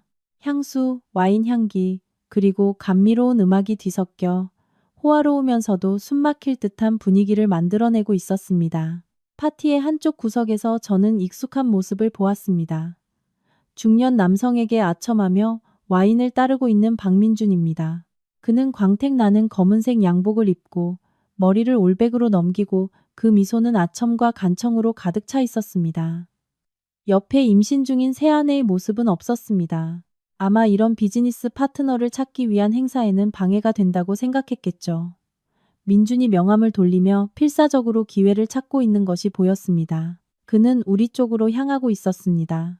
그의 의료기기 회사가 자금난에 빠져 있다는 것, 그리고 이 도시에서 가장 큰 투자 그룹의 회장인 강태환 씨가 그가 가장 손에 넣고 싶은 거물이라는 것을 저는 알고 있었습니다. 강태환 씨도 제 시선을 눈치챈 듯 했습니다. 그는 제 귓가에 얼굴을 가까이 대고 속삭였습니다. 그의 따뜻한 숨결이 귓가에 닿아 저는 조금 몸을 떨었습니다. 내 적이 온 것 같군. 마음의 준비는 됐나? 제가 대답하기 전에 민주는 우리 세 걸음 앞에 서 있었습니다. 저는 강태환 씨의 조금 뒤에 서 있었기 때문에 그는 아직 제 얼굴을 보지 못했습니다. 그는 굽실거리며 고개를 숙이고 양손으로 명함을 내밀며 아첨하는 목소리로 말했습니다. 강태환 회장님, 뵙게 되어 영광입니다. 저는 선진의료기기의 박민준이라고 합니다. 예전부터 회장님을 존경해 왔습니다. 부디 귀한 시간을 조금만. 강태환 씨는 명함을 받지 않고 한 손을 주머니에 넣은 채 다른 한 손은 제게 팔짱을 끼게 한 채로 차갑게 민준을 내려다보았습니다. 선진의료기기, 들어본 적 있는 것 같군. 박 사장은 사람 사귀는 걸 아주 잘한다고 하던데 민준은 칭찬받았다고 착각하고 얼굴을 환하게 폈습니다. 아닙니다, 아닙니다. 저는 항상 신용을 최우선으로 의리를 중시하고 있습니다. 호호, 강태환 씨는 입꼬리를 올렸습니다. 그리고 그는 몸을 살짝 기울여 저를 조명 아래로 드러냈습니다. 그렇다면 옛 지인에게도 의리가 깊겠군. 민주는 고개를 들었고 아첨하는 미소가 얼어붙고 그리고 산산조각 났습니다. 그의 눈은 안구에서 튀어나올 정도로 크게 뜨여 저를 보고 있었습니다. 그는 몇 번이고 눈을 깜빡이며 자신의 눈을 믿을 수 없다는 듯 했습니다. 그 고가의 드레스를 입은 우아하고 고귀한 여성이 하늘, 그가 얼마 전에 집에서 쫓아낸 촌스럽고 초라한 전철하고 하늘? 그는 자신도 모르게 공포에 질린 목소리로 외쳤습니다. 네. 네가 왜 여기에 있어? 민준의 놀라움은 즉시 질투, 경멸, 그리고 의심이 뒤섞인 복잡한 감정으로 바뀌었습니다. 그의 좁은 머릿속에서는 무일푼으로 이혼하고 직업도 없는 저 같은 여자가 이런 상류층 파티에 제대로 된 형태로 참석할 수 있을 리가 없었습니다. 분명 부자 스폰서를 찾아 고급 애인이 되었을 거라고. 그는 강태환 씨의 존재를 잊었는지 아니면 가부장적인 남자의 비이성적인 질투가 그의 눈을 가렸는지 저를 향해 다가와 손목을 잡고 끌어당기려 했습니다. 그 목소리는 속삭임 같았지만 근처에 있던 사람들에게는 들릴 정도였습니다. 대단하네. 나랑 헤어지자마자 스폰서 구하는 법을 배웠나? 어떻게 들어왔어? 어느 늙은이를 홀려서 티켓이라도 얻었냐? 당장 꺼져. 여기서 나랑 우리 집안 얼굴에 먹칠하지 말고. 저는 본능적으로 한 걸음 물러나 그의 더러운 손을 피했지만 민주는 계속해서 다가왔습니다. 그 눈은 핏발이 서 있었습니다. 뭐야, 예쁜 옷 입으니까 내 출신을 잊었어? 화장 좀 했다고 봉황이라도 된 줄 알아? 내 본성은 그냥 가사도우미일 뿐이야. 그 손 놔. 낮지만 힘있는 목소리가 울려 민준의 난폭함을 가로막았습니다. 민준의 손이 제 피부에 닿기 전에 다른 단단한 손이 그의 손목을 꽉 잡고 있었습니다. 강태환 씨였습니다. 그는 큰 힘을 쓰지 않고 그저 가볍게 손목을 반대로 비틀었을 뿐인데 민주는 윽 하고 아픔에 신음하며 얼굴을 찡그리고 몸을 기력자로 구부렸습니다. 파티의 주목은 이제 우리에게 집중되었습니다. 감미로운 음악도 작아지고 긴장된 정적이 지배했습니다. 고고한 눈들이 팔이 비틀린 남자와 태강그룹 회장 옆에 선 여자를 향했습니다. 강태환 씨는 더러운 쓰레기를 털어내듯 민준의 손을 뿌리치고 가슴 주머니에서 손수건을 꺼내 민준에게 닿았던 손을 닦고 그리고 지나가던 웨이터의 쟁반에 던져버렸습니다. 그 행위는 천마디 욕설보다 더 모욕적이었습니다. 그는 한 걸음 앞으로 나와 저와 민준 사이에 섰습니다. 그의 커다란 등이 저를 완전히 보호하고 있었습니다. 그는 민준을 똑바로 쳐다보고 그리고 고고한 눈으로 보는 손님들을 둘러보았습니다. 그 목소리는 연회장 전체에 울려 퍼졌습니다. 박민준 사장. 누가 당신 얼굴에 먹칠을 했다고? 그 눈 크게 뜨고 이 여성을 잘 봐. 강태환 씨는 제 손을 잡고 손가락을 굳게 깍지 끼고 마치 맹세를 하듯 높이 들어 올렸습니다. 이 사람은 제 법적인 아내이자 이태강그룹의 회장 부인이다. 그녀를 모욕하는 것은 이나 강태환의 얼굴에 먹칠하는 것과 같다. 연회장은 오 하는 놀라움의 소리로 가득 찼습니다. 속삭임 소리가 벌집을 쑤신 듯 폭발했습니다. 뭐라고? 강 회장이 결혼했었다고? 저 여자가 회장 부인? 어쩐지 분위기가 다르더라. 저 남자 눈도 없나 보네. 강 회장 부인을 모욕하다니. 이제 끝장났군. 민주는 그 자리에 얼어붙은 듯 서서 얼굴에서 핏기가 가셨습니다. 그의 양다리는 덜덜 떨리고 입은 말이 되지 않고 뻐끔거리고 있었습니다. 사모님, 그럴 리가. 그녀는 내 전처였는데 강태환 씨는 차갑게 웃었습니다. 그 시선은 칼날처럼 민준의 심장을 꿰뚫었습니다. 아, 당신이 이 보석의 가치를 모르고 내버려준 덕분에 내가 그녀를 소중히 할 기회를 얻었지. 감사하게 생각하네. 하지만 이제부터 그녀는 당신과 일절 관계없어. 만약 한 번 더 그녀에게 접근하거나 모욕하는 일이 있다면 이 세상에 태어난 것을 후회하게 만들어주겠다. 저는 강태환 씨의 옆에 서서 그의 손에 온기가 전해져와 오랫동안 얼어붙어 있던 마음의 얼음을 녹여가는 것을 느꼈습니다. 굴욕적인 민중과 저를 향한 사람들의 선망과 경애의 시선을 보며 모든 것이 더섭다고 느꼈지만 전 세계 앞에서 누군가가 제 명예를 지켜준다는 느낌이 이토록 따뜻하고 안심되는 것인 줄은 몰랐습니다. 민주는 아직 망연자실해 있었고 몸에는 식은땀이 흥건했습니다. 그는 이 도시에서 가장 적으로 돌려서는 안 될 인물을 화나게 했다는 것을 깨달았습니다. 아첨하며 살아남아 온 남자의 본능이 작동해 그는 갑자기 그 자리에 무릎을 꿇었습니다. 주위의 수백 명의 시선도 체면도 아랑곳하지 않고 강 회장님, 제가 잘못했습니다. 제발 이번 한 번만 용서해 주십시오. 그냥 실언이었을 뿐입니다. 그는 더듬거리며 양손을 모아 빌듯이 했습니다. 그리고 그는 저를 향해 애처로운 눈으로 애원했습니다.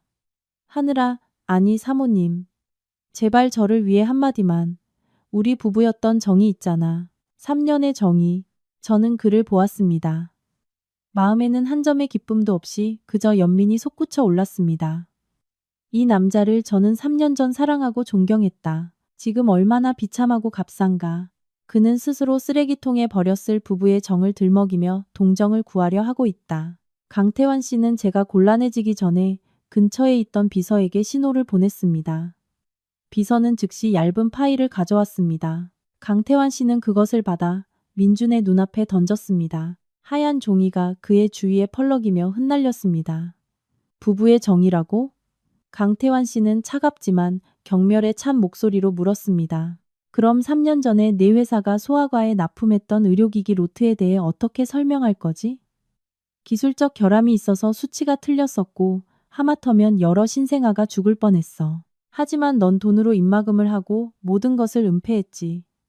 그때 피해를 볼 뻔했던 아이들 중에 내 친구의 아이가 있었다는 걸 알고 있나? 민주는 눈을 동그랗게 뜨고 얼굴은 새하얗다가 흑빛으로 변했습니다. 그는 떨리는 손으로 종이 한 장을 주워 들었습니다. 그것은 그가 오래전에 폐기했다고 생각했던 검사 보고서의 사본이었습니다. 그는 강태환 씨가 그렇게 철저하게 그의 과거 비리의 뿌리까지 파고들어 조사했을 줄은 꿈에도 몰랐을 겁니다. 그는 말을 잃었습니다. 강태환 씨는 옷깃을 바로잡고 그 목소리는 민준의 경력에 대한 사형 선고처럼 울렸습니다. 태강그룹은 선진 의료기기와의 모든 제휴 계획을 파기함을 여기에 선언한다. 동시에 이 증거 전부를 관계 당국과 다른 거래처에 송부할 것이다. 사람의 건강과 생명을 장사 도구로 삼고 게다가 품성까지 썩어빠진 너 같은 남자는 이 경제계에 존재할 자격이 없다. 경비. 강태환 씨가 큰 소리로 외쳤습니다. 이자를 끌어내. 앞으로 내가 있는 모든 행사에 이자의 출입을 금지한다. 덩치 큰 경비원 2명이 즉시 달려와 병든 닭처럼 민준의 양팔을 들어 올렸습니다. 그는 발버둥 치고 소리쳤지만 소용없었습니다. 강 회장님, 용서해 주십시오. 하늘아 살려줘. 내가 잘못했어. 그의 처절한 외침은 커다란 문 너머로 점차 작아지고 그리고 사라졌습니다. 연회장은 조용해지고 모두가 강태환 씨의 단호한 태도에 압도되었습니다. 하지만 그들은 그 행동에 정당한 이유와 사정이 있다는 것도 이해했습니다. 민준이 벌받은 것은 강 회장의 아내를 모욕했기 때문만이 아니라 그의 과거의 죄 때문이기도 했던 것입니다. 그것은 언젠가는 찾아올 인과응보였습니다. 저는 끌려가는 민준의 뒷모습을 보며 마치 오랫동안 짓누르고 있던 천근의 무게가 훅 사라지는 것을 느꼈습니다. 그가 파멸하는 것을 보고 기뻐서가 아니라 제가 완전히 해방되었다는 것을 깨달았기 때문입니다. 이제 과거에 아무런 빚도 없습니다. 저는 고개를 들어 강태환 씨를 보았습니다. 그는 깊고 평온한 눈으로 저를 보고 있었습니다. 그는 아무 말도 하지 않고 그저 제 손을 조금 더 꽉 쥐었습니다. 마치 끝났어. 이제 괜찮아라고 말하는 듯 했습니다. 파티가 끝나고 우리는 깊은 밤속으로 떠났습니다. 호화로운 차의 조용한 공간에 앉아있자 파티의 환상은 마치 다른 세상의 일처럼 멀어지고 매끄러운 엔진 소리와 두 사람의 규칙적인 숨소리만이 남았습니다. 강태환 씨는 조금 과음한 듯 했습니다. 아까 민준의 일을 처리한 후 많은 비즈니스 파트너가 그에게 축하주를 따르러 왔었습니다. 그는 거절하지 않고 한 잔 한 잔 호쾌하게 하지만 어딘가 쓸쓸하게 마셨습니다. 지금 그는 시트에 머리를 기대고 눈을 감고 있습니다. 취기 때문에 얼굴은 붉고 숨결에서는 그의 옷에 벤센다루드 향과 섞인 진한 와인 냄새가 났습니다. 저는 옆에서 몰래 그를 훔쳐보았습니다. 지금의 그는 평소 같은 오만하고 차갑고 다가가기 어려운 분위기가 아니었습니다. 몹시 지치고 그리고 외로워 보였습니다. 그의 미간은 잠자는 동안에도 마치 꿈속에서도 그를 해방시키지 않는 고민이 있는 것처럼 조금 찌푸려져 있었습니다. 차가 커브를 돌자 강태환 씨의 몸이 기울어지고 그의 머리가 우연히 제 어깨에 기대졌습니다. 저는 깜짝 놀라 온몸이 굳었습니다. 그를 밀어내려 했지만 그의 상의에 손이 닿는 순간 저는 움직임을 멈췄습니다. 이 남자의 어깨는 이렇게 넓고 든든하다. 오늘 밤 저를 얼마나 많은 폭풍으로부터 지켜주었던가. 그 어깨가 지금 제 작은 어깨에 기대고 있다. 저는 그가 기대는 것을 그대로 두었습니다. 그가 편안해지도록 살며시 자세를 고쳐 앉았습니다. 그의 몸에서 전해지는 온기에 제 심장은 한번 크게 뛰었습니다. 이것은 젊은 시절의 풋풋한 설렘이 아니라 더 깊고 조용하게 제 영혼에 스며드는 듯한 감정이었습니다. 갑자기 강태환 씨가 뒤척였습니다. 그는 눈을 뜨지 않았지만 입에서 작은 말이 흘러나왔습니다. 아주 작은 목소리였지만 조용한 차 안에서는 똑똑히 들렸습니다. 용기. 지켜줘서. 고마워. 그 말은 조용한 호수면에 떨어진 물방울처럼 제 마음의 감정의 파문을 일으켰습니다. 그가 가장 기억에 남기고 저를 가장 평가해 준 것은 오늘 밤 제가 좋은 아내를 연기한 것이 아니라 며칠 전 마트에서 저와 용기가 서로를 지켜주었던 그 순간이었던 것입니다. 냉철한 사업가의 가면 안에서 그는 역시 아들을 끔찍이 여기고 명목상일지라도 진심으로 사랑하며 자신의 작은 가족을 지키고 싶어하는 한 명의 아버지였습니다. 저는 가까운 거리에서 그의 얼굴을 보았습니다. 긴 속눈썹이 뺨에 그림자를 드리우고 콧날은 높게 뻗어 있었습니다. 제 마음은 부드러워지고 애틋함과 동정이 솟구쳐 올랐습니다. 이 차가운 혼인 계약의 이면에서 이익 계산의 저편에서 상처투성이인 우리 두 사람이 돈이나 신분 때문이 아니라 이해와 진심 어린 가장 성실한 감정으로 조금씩 가까워지고 있다는 것을 저는 깨달았습니다. 편히 주무세요, 태환 씨. 저는 속삭였습니다. 그가 이미 깊은 잠에 빠져 있다는 것을 알면서도 차창 밖으로 주황색 가로등이 스쳐 지나가며 돌아갈 길을 비추고 있었습니다. 그곳에는 기다리는 아이가 있고 거짓일지라도 그 어느 때보다 따뜻해지고 있는 집이 있었습니다. 강태환 씨는 자회사의 합병건을 처리하기 위해 3일간 부산 출장을 떠났습니다. 안 그래도 넓은 저택이 주인의 부재로 더욱 넓고 횡하게 느껴졌습니다. 그가 없는 이틀째 밤, 또다시 억수 같은 비가 내렸습니다. 번개가 밤하늘을 가로지르며 고요한 밤을 찢는 듯한 빛의 균열을 만들었습니다. 새벽 2시경 제가 막 잠이 들려던 참의 옆방에서 용기의 날카로운 비명이 들렸습니다. 저는 용수철처럼 튀어 일어나 급히 달려갔습니다. 그 아이는 침대 위에서 몸을 웅크리고 양볼은 새빨갛고 땀에 흠뻑 젖어 있었습니다. 그리고 헛소리를 반복하고 있었습니다. 엄마, 가지마. 아파요. 이마에 손을 대보니 불덩이처럼 뜨거웠습니다. 체온계는 39.5도를 가리키고 있었습니다. 저는 황급히 김 집사님을 깨우고 해열제를 받아 찬수건으로 몸을 닦아주었습니다. 하지만 약을 먹고 한참이 지나도 열은 내릴 기미가 없었습니다. 숨은 더욱 거칠어지고 몸부림치기 시작했습니다. 몽롱한 의식 속에서 그 아이는 갑자기 일어나 초점 없는 눈으로 허공을 응시하고 그리고 화살처럼 방에서 뛰쳐나갔습니다. 용기야, 어디 가니? 저는 소리치며 뒤를 쫓았습니다. 그 아이는 아래층이 아닌 3층으로 이어지는 계단을 뛰어 올라갔습니다. 그곳은 강태환 씨가 제게 절대로 발을 들여놓지 말라고 엄중히 경고했던 금단의 장소였습니다. 이제 이성도 계약에 대한 두려움도 중요하지 않았습니다. 아이의 생명이 무엇보다 우선이었습니다. 저는 주저없이 그 아이의 뒤를 쫓아 어두컴컴한 계단을 뛰어 올라갔습니다. 3층의 육중한 나무 문은 잠겨 있지 않았습니다. 용기는 문을 밀치고 안으로 뛰어들어가 그리고 차가운 바닥 위에 쓰러졌습니다. 저는 달려가 그 아이를 껴안았지만 제 눈은 무심코 주위의 광경에 이끌렸습니다. 그곳은 보물 창고도 무서운 비밀의 방도 아니었습니다. 넓고 휑하고 그리고 슬픔으로 가득 찬 공간이었습니다. 방 중앙에는 커다란 영단이 있었고 그 위에는 2장의 영정 사진이 놓여 있었습니다. 한 장은 밝게 웃는 젊은 여성, 그 검은 눈동자와 웃는 인매는 용기와 꼭 닮았습니다. 옆에는 온화하고 지적인 인상의 남성, 향 냄새가 빗소리와 어우러져 가슴 막히는 분위기를 자아내고 있었습니다. 엄마, 엄마. 용기는 제품 안에서 여성의 영정 사진을 향해 손을 뻗으며 뜨거운 얼굴에 눈물을 흘리고 있었습니다. 저는 망연자실해 마음이 조여왔습니다. 이것이 강태환 씨가 아무도 이곳에 올라오지 못하게 한 이유였던가? 그는 이 슬픔을 숨기고 싶었던 걸까? 아니면 사랑하는 이들의 평안한 잠을 지켜주고 싶었던 걸까? 갑자기 등 뒤에서 차가운 바람이 불어와 저는 몸을 떨었습니다. 복도의 불이 환하게 켜졌습니다. 돌아보니 강태환 씨가 비에 흠뻑 젖은 채 문가에 서 있었습니다. 슈트케이스가 그의 옆에 무심하게 놓여 있었습니다. 그는 예정보다 일찍 돌아온 것입니다. 그의 얼굴에는 평소의 냉정함은 없고 분노와 혼란으로 일그러져 있었습니다. 누가 당신더러 여기 올라오라고 허락했지? 내 말이 안 들렸나? 강태환 씨는 밖에 천둥 소리마저 삼킬 듯한 큰 소리로 고함쳤습니다. 그는 달려와 제 팔에서 용기를 빼앗아 들고 난폭하게 제 손목을 잡아 영단이 있는 방에서 끌어냈습니다. 문이 우리 뒤에서 큰 소리를 내며 닫히고 어머니를 향한 용기의 처절한 시선을 끊어버렸습니다. 강태환 씨는 용기를 방으로 옮기고 즉시 주치의를 불렀습니다. 저택 전체가 1시간 이상 혼란에 빠졌습니다. 용기가 해열 주사를 맞고 깊은 잠에 빠진 후 방의 공기는 비로소 무겁고 숨막히는 것으로 변했습니다. 강태환 씨는 침대 끝에 앉아 그 아이의 작은 손을 꽉 쥐고 있었습니다.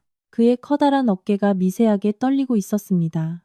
지금의 그는 권력 있는 회장이 아니라 그저 아버지이고 과거의 아픔 앞에서 무력한 한 명의 남자였습니다. 저는 방구석에 서서 그에게 잡혔던 손목에는 아직 붉은 자국이 남아 있었습니다.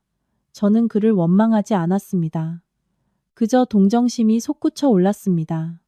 저는 살며시 따뜻한 생강차를 그의 옆 테이블에 놓았습니다.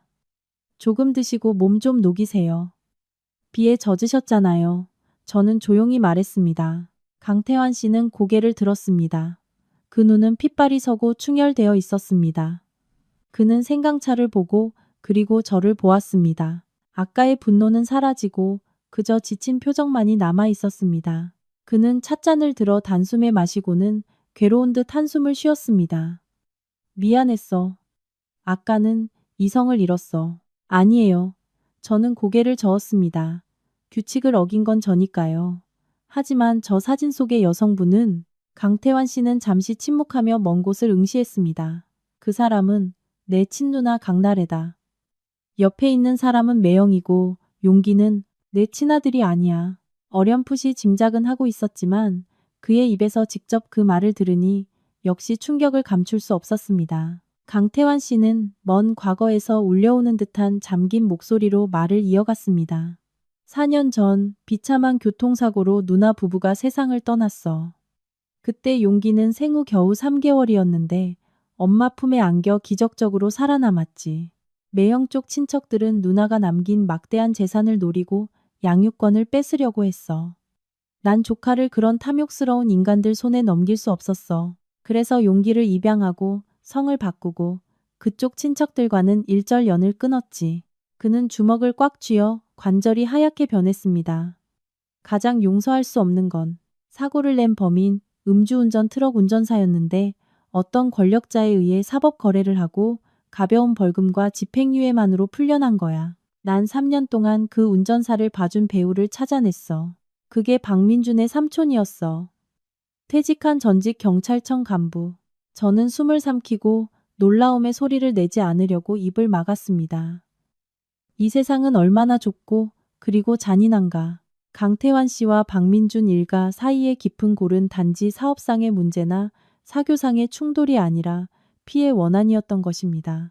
내가 민준의 회사에 접근하고 제휴를 가장한 것도 옛 사건을 재조사하기 위한 증거를 찾기 위해서였어.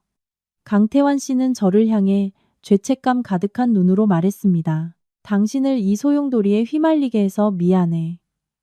하지만 민준이 당신에게 그런 끔찍한 짓을 하는 걸 보고 그놈도 그 가족도 똑같은 놈들이란 걸 알았어. 남을 짓밟고 사는 인간들이라고. 그날 밤 우리는 용기의 침대 곁에서 잠 못 이루고 앉아 있었습니다. 강태환 씨의 과거 이야기는 무겁게 제 마음에 짓눌렸지만 동시에 우리 둘을 가로막고 있던 보이지 않는 벽을 허물어 주었습니다. 저는 그를 보았습니다. 너무나 큰 상실의 아픔을 안고서도 작은 조카를 지키기 위해 필사적으로 자신을 다잡고 있는 남자. 제 마음에 깊은 공감이 솟아올랐습니다. 아세요? 저는 침묵을 깼습니다. 민준과 결혼한 지 얼마 안 되었을 때 저도 한번 임신했었어요. 하지만 시어머니의 압박과 그 가족을 위해 너무 무리한 탓에 아이를 유산했어요. 제가 병원에서 몸도 마음도 만신창이가 되어 있을 때 민주는 곁에서 위로하기는커녕 제가 부주의했다고 비난했어요. 제 뺨을 눈물이 타고 흘렀습니다. 몇 년 동안 억눌러왔던 분한 눈물입니다. 사랑하는 사람이 고통받는 것을 아무것도 못하고 지켜보는 무력감, 저도 알아요. 혼자서 싸워야 하는 외로움도. 강태환 씨는 손을 뻗어 제 뺨에 눈물을 부드럽게 닦아주었습니다. 그의 거친 손가락은 신기하게도 따뜻했습니다. 우리는 둘 다 상처받은 사람들이군. 하늘 씨, 이 세상의 흐름 속에서 우연히 만난 두 개의 부서진 조각 같은 거야. 그는 제 눈을 깊이 들여다보았습니다. 그 눈빛은 그 어느 때보다 진실하고 절실했습니다. 혼인계약서. 이제 파기하지 않겠나? 끝내기 위해서가 아니라 새로 시작하기 위해서. 이제 서류상의 부부로 있는 건 그만하고 싶어. 당신이 내 진짜 아내가 되어주었으면 좋겠어. 용기의 진짜 엄마가. 이 상처를 함께 치유하고 진정한 의미의 가족을 만들어가고 싶어. 그렇게 해주겠나? 제 심장이 격렬하게 뛰었습니다.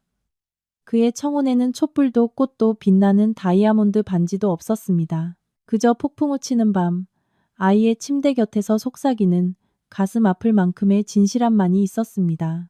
하지만 저에게 그것은 가장 로맨틱한 청혼이었습니다. 저는 말로 대답하지 않고 그저 조용히 그의 손바닥 위에 제 손을 겹쳐 꽉 쥐었습니다. 그의 손에서 전해지는 온기가 제 온몸에 퍼져나가 외로움과 과거의 차가움을 녹여갔습니다. 네, 저는 속삭였습니다. 강태환 씨는 저를 끌어안았습니다. 그 품은 마치 제가 사라져버릴까 두려워하는 것처럼 저를 꽉 껴안았습니다. 몇 년 만에 처음으로 저는 정말로 안식할 곳을 찾은 듯한 느낌이 들었습니다. 그날 밤 이후 우리의 생활은 새롭고 평온하고 행복한 페이지로 넘어갔습니다. 하지만 도시 저편에서는 인과응보의 폭풍이 박민준의 가족에게 무서운 힘으로 덮치고 있었습니다. 선진 의료기기의 파산 소식은 경제신문과 비즈니스 포럼에서 순식간에 퍼져나갔습니다. 민준의 수많은 비리, 품질 나쁜 의료기기 수입, 탈세, 그리고 퇴직한 삼촌을 포함한 공무원에게의 뇌물 공여가 차례로 밝혀졌습니다. 은행들은 일제히 채무 상환을 압박했고 집과 재산은 압류되었습니다. 그가 한때 자랑하며 저를 무일푼으로 쫓아냈던 그 저택은 이제 법원의 압류 딱지로 도배되었습니다. 그리고 가장 희극적이고 비참했던 것은 민준이 손에 넣었던 그 보물 같은 아내. 그가 무엇보다 소중히 여겼던 그 여자는 회사가 파산을 선언한 그날 밤에 자취를 감췄습니다. 그녀는 빈손이 아니라 민준이 몰래 숨겨두었던 마지막 현금과 보석을 모두 가지고 사라졌습니다. 게다가 충격적인 사실이 밝혀졌습니다. 그녀의 뱃속 아이는 가짜였습니다. 그녀는 가짜 임신을 가장해 민준을 속여 결혼하고 그의 어머니에게 여왕처럼 군림하며 돈을 노리고 접근했던 것입니다. 금맥이 끊기고 배가 가라앉는 것을 보자 그 쥐는 재빨리 도망치고 민준에게 큰 충격을 남겼습니다.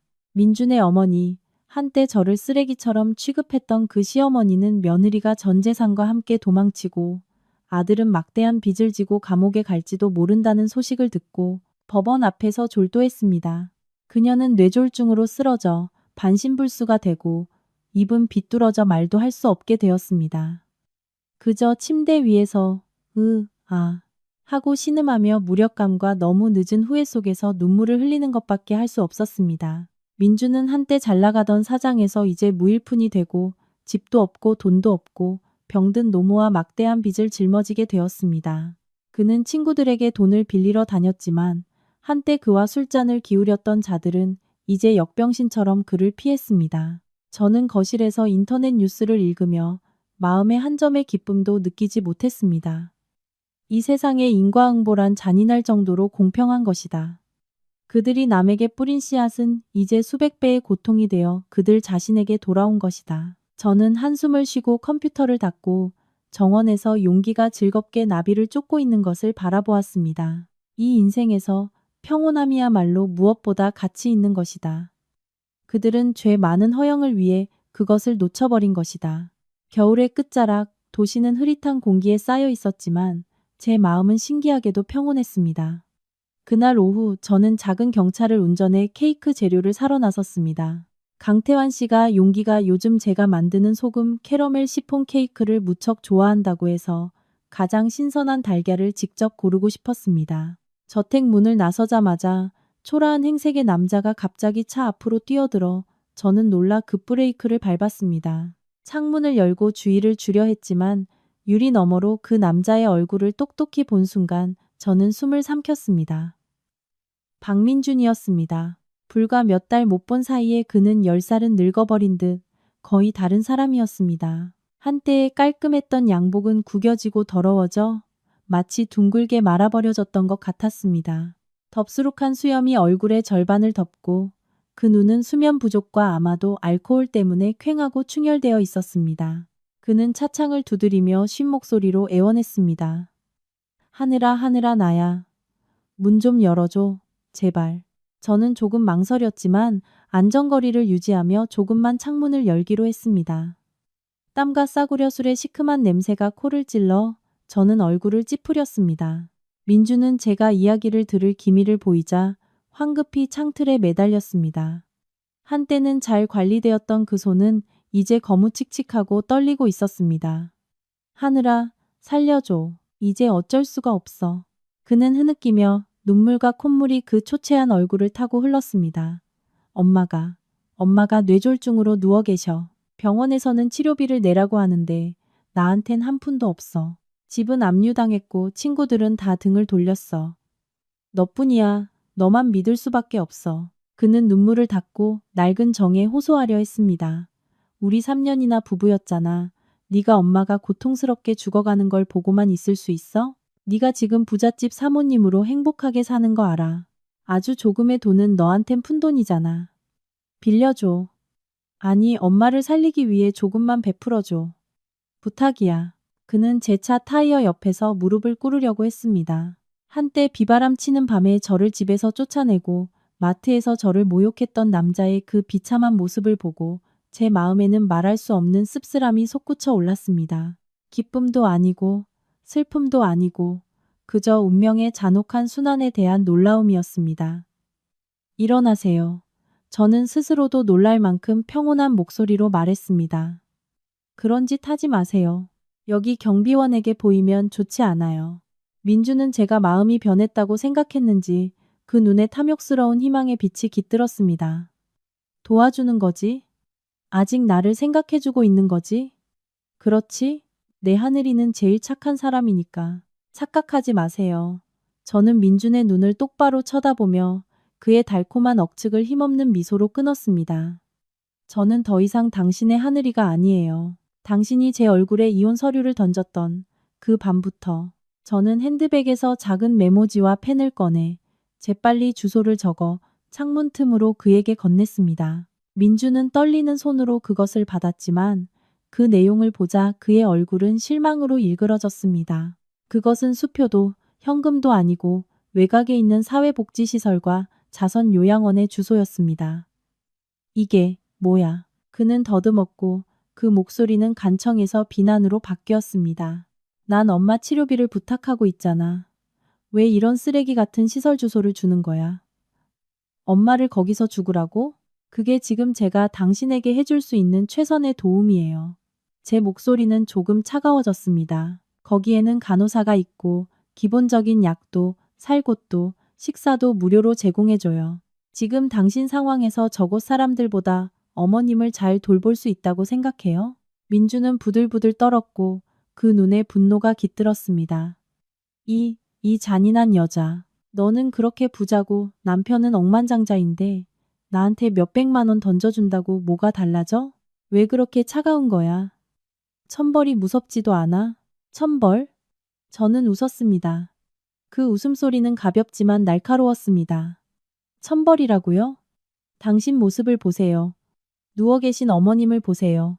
그것이야말로 당신들이 저에게 한 끔찍한 짓이나 부정한 장사로 사람들을 상처 입혔던 것에 대한 천벌이잖아요. 저는 그의 눈을 깊이 들여다보고 그 어두운 영혼을 꿰뚫었습니다. 당신이 비 오는 밤에 저를 무일푼으로 쫓아냈을 때 어머님은 웃고 있었어요. 그때 당신들은 정 같은 걸 생각했어요? 당신이 마트에서 저를 모욕했을 때 천벌 같은 걸 생각했냐고요? 인과응보는 누구 하나 놓치지 않아요, 민준 씨. 제가 당신에게 돈을 주지 않는 것은 지금의 돈이 당신 손에 들어가도 술이나 도박으로 사라질 뿐이라는 걸 알기 때문이에요. 그 주소는 시어머님께서 최소한 인간답게 마지막을 맞이하실 수 있도록 제가 그녀에게 바치는 마지막 친절이에요. 당신은 자신이 한 일의 책임을 스스로 지세요. 말을 마치고 저는 창문을 닫았습니다. 밖에서 민준이 욕설을 퍼붓는 것이 들렸지만 신경 쓰지 않았습니다. 저는 엑셀을 밟았고 차는 쓸모없는 전남편과 고통스러운 과거를 뒤로하고 달리기 시작했습니다. 백미러를 보니 민준의 모습이 길가에 버려진 누더기처럼 작아져 가고 있었습니다. 박민준과 완전히 결별하고 인생은 평온을 되찾은 듯 했습니다. 하지만 진짜 폭풍은 제가 전혀 예상치 못했던 방향에서 찾아왔습니다. 어느 날 오후 제가 집에서 저녁 식사를 준비하고 강태환 씨가 용기를 데리러 가는 것을 기다리고 있는데 거실에 유선 전화가 시끄럽게 울렸습니다. 제가 전화를 받자 저편에서 처리되고 잠긴 하지만 협박적인 남자의 목소리가 들렸습니다. 5억 원. 준비해. 낡은 지폐로 연번이 아닌 걸로. 남동공단에 있는 폐창고로 가져와. 2시간만 기다려주지. 누구세요? 저는 당황해서 물었습니다. 내 아들을 맡고 있는 남자다. 남자는 크크 웃었습니다. 그 야만적인 웃음소리에 제 등골이 오싹했습니다. 태강그룹 꼬맹이는 내 손 안에 있다. 경찰에 알리거나 1분이라도 늦으면 알지? 수화기가 손에서 미끄러져 떨어져 바닥에 마른 소리를 내며 부딪혔습니다. 용기가 유괴당했다. 하지만 강태환 씨가 데리러 갔을 텐데 저는 떨리는 손으로 수화기를 들고 강태환 씨에게 전화를 걸었습니다. 통화음은 길게 울렸지만 아무도 받지 않았습니다. 심장이 가슴에서 튀어나올 듯 격렬하게 뛰었습니다. 그때 강태환 씨에게서 전화가 걸려왔습니다. 그의 목소리는 절박했고 숨을 헐떡이고 있었습니다. 하늘아, 집에 있어? 용기가 납치됐어. 아까 약 사러 차에서 잠깐 내렸는데 딱 5분이었는데. 돌아왔더니 창문 유리가 깨져 있고 아이가 없어졌어. 나 방금 협박 전화 받았어요. 저는 흐느끼며 유괴범의 말을 전했습니다. 5억 원을 요구하고 있어요. 남동공단에서. 알았어. 지금 그쪽으로 가고 있어. 집에서 문 꼭 잠그고 가만히 있어. 강태환 씨는 소리치듯 말하고 전화를 끊었습니다. 저는 바닥에 주저앉아 눈물이 쏟아졌습니다. 용기. 내 불쌍한 아이. 범인은 누구지? 왜 용기를 노렸을까? 제 머릿속에 박민준의 모습이 스쳐 지나갔습니다. 설마. 아니, 민준은 그렇게 소심하다. 이런 대담한 짓은 못해. 문득 민준의 채권자들 이야기가 떠올랐습니다. 그는 막대한 빚을 지고 뒷세계 사람들에게 쫓기고 있었다. 어쩌면 막다른 골목에 몰린 채권자 중 한 명이 민준을 미행하다가 그가 제 전남편이었던 것을 알고 이 복잡한 관계를 추측해 용기를 유괴하고 강태환 씨를 협박했을지도 모른다. 그들은 용기가 강태환 씨의 친아들이고 태강가의 보물이라고 생각하고 있을 것이다. 가만히 기다릴 수 없어. 5억 원도 50억 원도 상관없어. 중요한 건 용기의 생명이다. 저는 일어서서 용기의 방으로 달려갔습니다. 지난주에 용기가 착한 일을 한 보상으로 제가 사준 파란색 GPS 기능이 있는 시계를 떠올렸습니다. 잠잘 때도 언제나 차고 있으라고 말했었다. 제발, 아직 차고 있어 주기를. 저는 떨리는 손으로 스마트폰 앱을 열었습니다. 지도 위에 빨간 점이 깜빡이고 있었습니다. 그것은 움직이고 있었고 정확히 남동공단의 폐창고 방향이었습니다. 신호는 아직 살아있다. 저는 집을 뛰쳐나가 낡은 경차에 올라탔습니다. 강태환 씨를 혼자 싸우게 할 수는 없어. 나도 가야 해. 나는 용기의 엄마니까. 폐창고는 사람 키만큼 자란 잡초에 뒤덮인 황량한 곳에 있었습니다. 저는 멀리서 차의 라이트를 끄고 담벼락을 따라 몰래 다가갔습니다. 스마트폰의 빨간 점은 멈춰 있었습니다. 강태환 씨의 차가 조금 떨어진 무너진 벽 안쪽에 세워져 있는 것이 보였습니다. 그는 사복 경찰로 보이는 몇 명의 남자들과 작은 목소리로 무언가 계획을 짜고 있었습니다. 그의 곁으로 달려가려 했지만 창고 안에서 들려오는 용기의 비명에 제 발걸음이 멈췄습니다. 아빠, 엄마 살려주세요. 무서워요.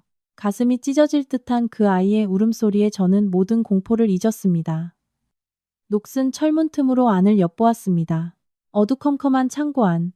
용기는 나무 의자에 묶여 있고 입에는 테이프가 붙어 있었지만 반쯤 벗겨져 있었습니다. 그의 옆에는 덩치가 크고 험상궂은 인상의 남자가 긴 쇠 파이프를 손에 들고 서 있었습니다. 그는 초조한 듯이 서성거리며 고함쳤습니다. 시끄러워. 내 아빠가 돈 안 가져오면 지옥으로 보내주마. 그는 쇠 파이프를 휘둘러 용기를 위협했습니다. 용기는 몸을 웅크리며 눈물을 흘리고 있었습니다. 그때 강태환 씨와 경찰들이 정문으로 돌입했습니다. 아이를 놔줘. 너는 포위됐다. 경찰의 확성기 소리가 날카롭게 울렸습니다. 범인은 놀라 당황했습니다. 그는 이제 도망칠 길이 없다는 것을 깨닫고 광란 상태에 빠졌습니다. 그는 용기의 멱살을 잡고 그 아이를 일으켜 세워 쇠 파이프를 머리에 겨누고 인질로 삼았습니다. 오지마. 한 걸음이라도 더 다가오면 이놈 머리를 깨부숴버릴 거야. 강태환 씨는 멈춰서서 양손을 들고 떨리는 목소리로 애원했습니다. 그만둬. 돈은 가져왔어. 얼마든지 줄게. 그러니까 그 아이에게 손대지 마. 경찰의 주저함과 강태환 씨의 당황함을 보고 유괴범은 더욱 흉포해졌습니다. 그는 도망치려고 용기를 끌고 뒷문으로 향했습니다. 용기는 발버둥치며 그의 손을 물었습니다. 악, 이 망할 꼬맹이가. 남자는 아픔에 손을 놓고 그리고 반사적으로 쇠 파이프를 휘둘러 용기의 머리를 향해 치명적인 일격을 내리치려 했습니다. 안 돼. 저는 숨어있던 곳에서 뛰쳐나오며 외쳤습니다. 거리가 너무 가까웠습니다. 아무것도 생각할 틈도 없이 그저 작은 내 아이를 지키기 위해 제 몸을 던졌습니다. 니리, 마모, 하미 소리가 미로습니다. 니루스네, 미루세, 눈, 니노, 한, 니노, 하시리. そして目の前が真っ暗になりました. 무거운 쇠 파이프가 용기의 머리가 아닌 제 등과 어깨를 쳤습니다. 저는 바닥에 쓰러져 용기를 꽉 껴안았습니다. 상처에서 피가 배어 나와 옷을 적셔갔습니다. 엄마, 엄마. 용기의 처절한 외침이 귓가에서 가깝고 그리고 멀게 들렸습니다. 유괴범이 목표를 놓친 것에 순간 당황한 틈을 타 강태환 씨가 표범처럼 달려들어 남자를 바닥에 내리꽂았습니다. 경찰들도 일제히 돌입해 남자를 제압했습니다. 남자는 바닥에 눌려 절망적인 비명을 지르고 있었습니다. 강태환 씨는 급히 제게 달려와 저를 일으켜 안았습니다. 그의 얼굴에서 핏기가 가셨고 그 눈은 공포로 가득 차 있었습니다. 하늘아 하늘아, 괜찮아? 날 무섭게 하지 마. 저는 겨우 눈을 떠 눈물로 젖은 용기의 얼굴이 바로 곁에 있는 것을 보았습니다. 그 아이는 제 목에 매달려 흐느끼고 있었습니다. 엄마, 죽지 마세요. 용기야, 미안해, 엄마가. 저는 힘없이 미소 지으며 그 아이의 눈물을 닦아주었습니다. 살을 애는 듯한 아픔도 그 신성한 엄마라는 부름에 조금은 누그러지는 듯 했습니다. 엄마는 괜찮아. 용기가 무사해서 다행이야. 그렇게 말하자 어둠이 저를 감싸고 저는 강태환 씨의 떨리는 팔 안에서 의식을 잃었습니다. 의식이 돌아왔을 때 가장 먼저 느낀 것은 익숙한 소독약 냄새와 시야를 덮는 새하얀 공간이었습니다. 머리는 망치로 맞은 듯 아팠고 조금만 움직여도 온몸이 저리는 듯 했습니다. 제가 작게 신음하자 곧 따뜻하고 떨리는 손이 제 손을 꽉 잡았습니다. 하늘아, 정신이 들어? 강태환 씨의 목소리였습니다. 저는 겨우 눈을 떠 흐릿했던 시야가 점차 뚜렷해졌습니다. 강태환 씨가 침대 곁에 앉아 있었습니다. 그 얼굴은 초췌하고 수염도 거뭇거뭇하고 눈 밑에는 깊은 그늘이 져 있었습니다. 아마 제가 의식을 잃은 후로 계속 여기에 있어 주었을 겁니다. 용기는? 제 입에서 가장 먼저 나온 말은 역시 그 아이에 대한 것이었습니다. 강태환 씨는 황급히 저를 안심시켰습니다. 용기는 괜찮아. 저기 소파에서 자고 있어. 절대로 집에 안 가려고 하고 엄마가 깨어날 때까지 여기서 기다리겠다고 고집을 부려서 저는 고개를 소파 쪽으로 돌렸습니다. 용기가 얇은 담요에 쌓여 슈퍼히어로 로봇을 껴안고 있었습니다. 그 얼굴에는 마른 눈물 자국이 남아 있었습니다. 그 아이가 무사한 것을 보고 조여있던 제 마음이 비로소 안도했습니다. 뒤통수의 상처는 아직 욱신거렸지만 저는 안도의 한숨을 내쉬었습니다. 강태환 씨는 제 뺨에 걸린 머리카락을 부드럽게 쓰다듬었습니다. 그의 목소리는 낮고 잠겨 있었습니다. 어떻게 그런 바보 같은 짓을 했어 하느라. 어떻게 용기 대신 죽으려고 했어. 당신이 쓰러졌을 때 내 심장은 멎는 줄 알았어. 저는 힘없이 미소 지으며 그의 공포 가득한 눈동자를 깊이 들여다보았습니다. 그때는 아무 생각도 할 수 없었어요. 그저 용기는 우리 아이니까 그 아이가 아프게 하고 싶지 않았어요. 엄마라면 누구나 그렇게 할 거예요. 강태환 씨는 제 이마에 살며시 입을 맞추었습니다. 그것은 수많은 애정과 감사가 담긴 키스였습니다. 그의 뜨거운 눈물이 제 뺨에 떨어졌습니다. 짠맛이 났습니다. 고마워. 우리 부자 곁에 있어줘서 고마워. 당신을 지키지 못해서 미안했어. 앞으로는 절대로 누구에게도 당신과 용기를 상처 입히게 하지 않겠다고 맹세할게. 생사의 경계를 넘나든 순간은 우리 사이의 모든 경계선, 모든 거리낌을 없애버렸습니다. 이제 혼인 계약도 은혜의 빚도 아니었습니다. 지금 여기 있는 것은 부모 자식 간의 정, 애정, 그리고 진정한 가족의 결코 끊을 수 없는 유대뿐이었습니다. 저는 그의 손에 힘을 주었고 그 온기가 온몸에 퍼져나가 남아있던 아픔과 공포를 녹여가는 것을 느꼈습니다. 그 끔찍한 사건 이후 우리 작은 가족의 생활은 점차 평온한 궤도로 돌아왔습니다. 하지만 이전보다 훨씬 따뜻하고 그리고 유대는 깊어졌습니다. 용기는 심리상담사의 도움과 아버지와 어머니로부터의 완전한 사랑 속에서 완전히 변했습니다. 이제 예전에 과묵하고 편식하고 화를 잘 내던 소년이 아니었습니다. 지금의 용기는 밝고 활발하며 하루 종일 유치원에서의 일을 즐겁게 이야기해 줍니다. 식사도 잘하고 볼은 통통하고 장밋빛이 돌아 무척 사랑스럽습니다. 학교에서 돌아오면 용기가 가장 먼저 하는 일은 주방으로 달려와 저에게 안기고 맛있는 음식 냄새를 맡는 것입니다. 엄마, 오늘 저녁 뭐예요? 배고파 죽겠어요. 강태환 씨도 크게 변했습니다.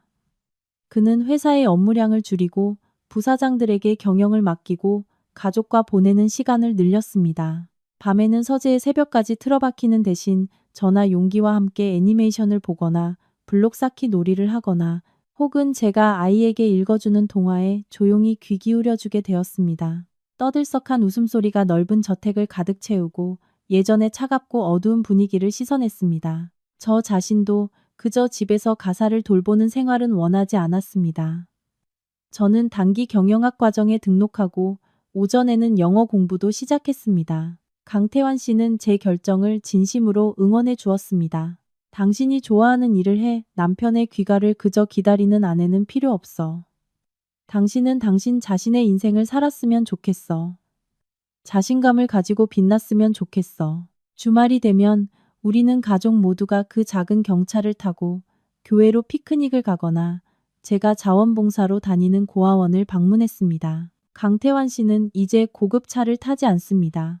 그는 제 경차의 핸들을 잡고 아내를 태우고 여기저기 다니며 소박하고 진실한 행복을 맛보는 것을 좋아하게 된 듯 했습니다. 어느 날 제가 책상에서 복습을 하고 있는데 강태환 씨가 따뜻한 우유를 가져다 주었습니다. 그는 뒤에서 저를 껴안고 제 어깨에 턱을 괴고 속삭였습니다. 하늘아, 요즘 이 집이 좀 조용하다고 생각하지 않아? 조용하다고요? 저는 놀랐습니다. 용기가 하루 종일 뛰어다니는데 그게 아니라 강태환 씨는 웃었습니다. 그의 따뜻한 숨결이 제 귓가에 닿았습니다. 용기도 이제 컸잖아. 같이 놀 동생이나 여동생이 필요하지 않을까? 아이 한 명 더 갖지 않을래? 제 얼굴이 새빨개졌습니다. 아이는 계속 제 마음 깊은 곳에 있는 아픔을 동반한 소원이었습니다.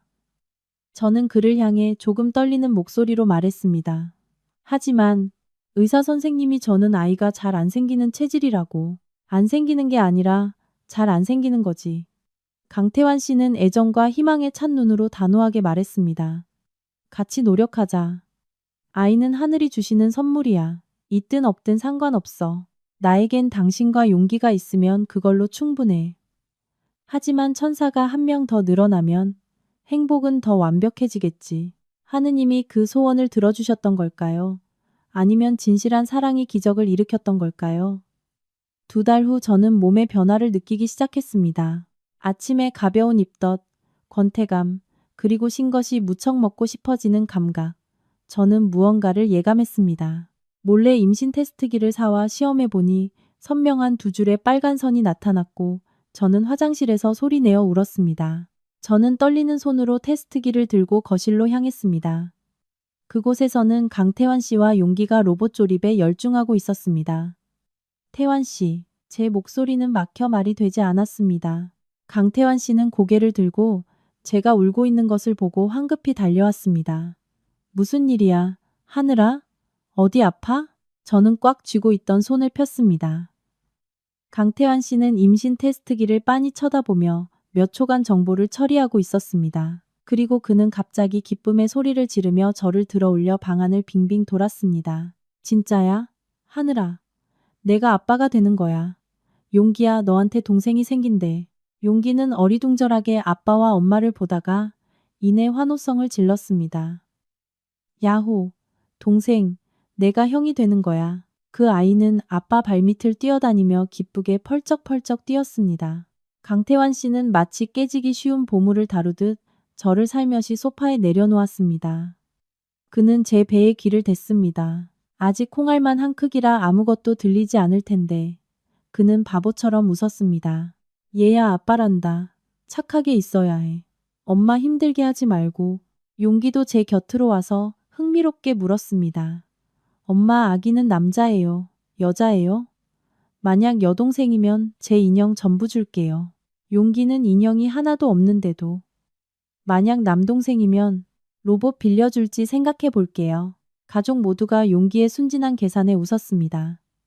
저는 그 아이의 머리를 쓰다듬으며 행복감에 젖었습니다.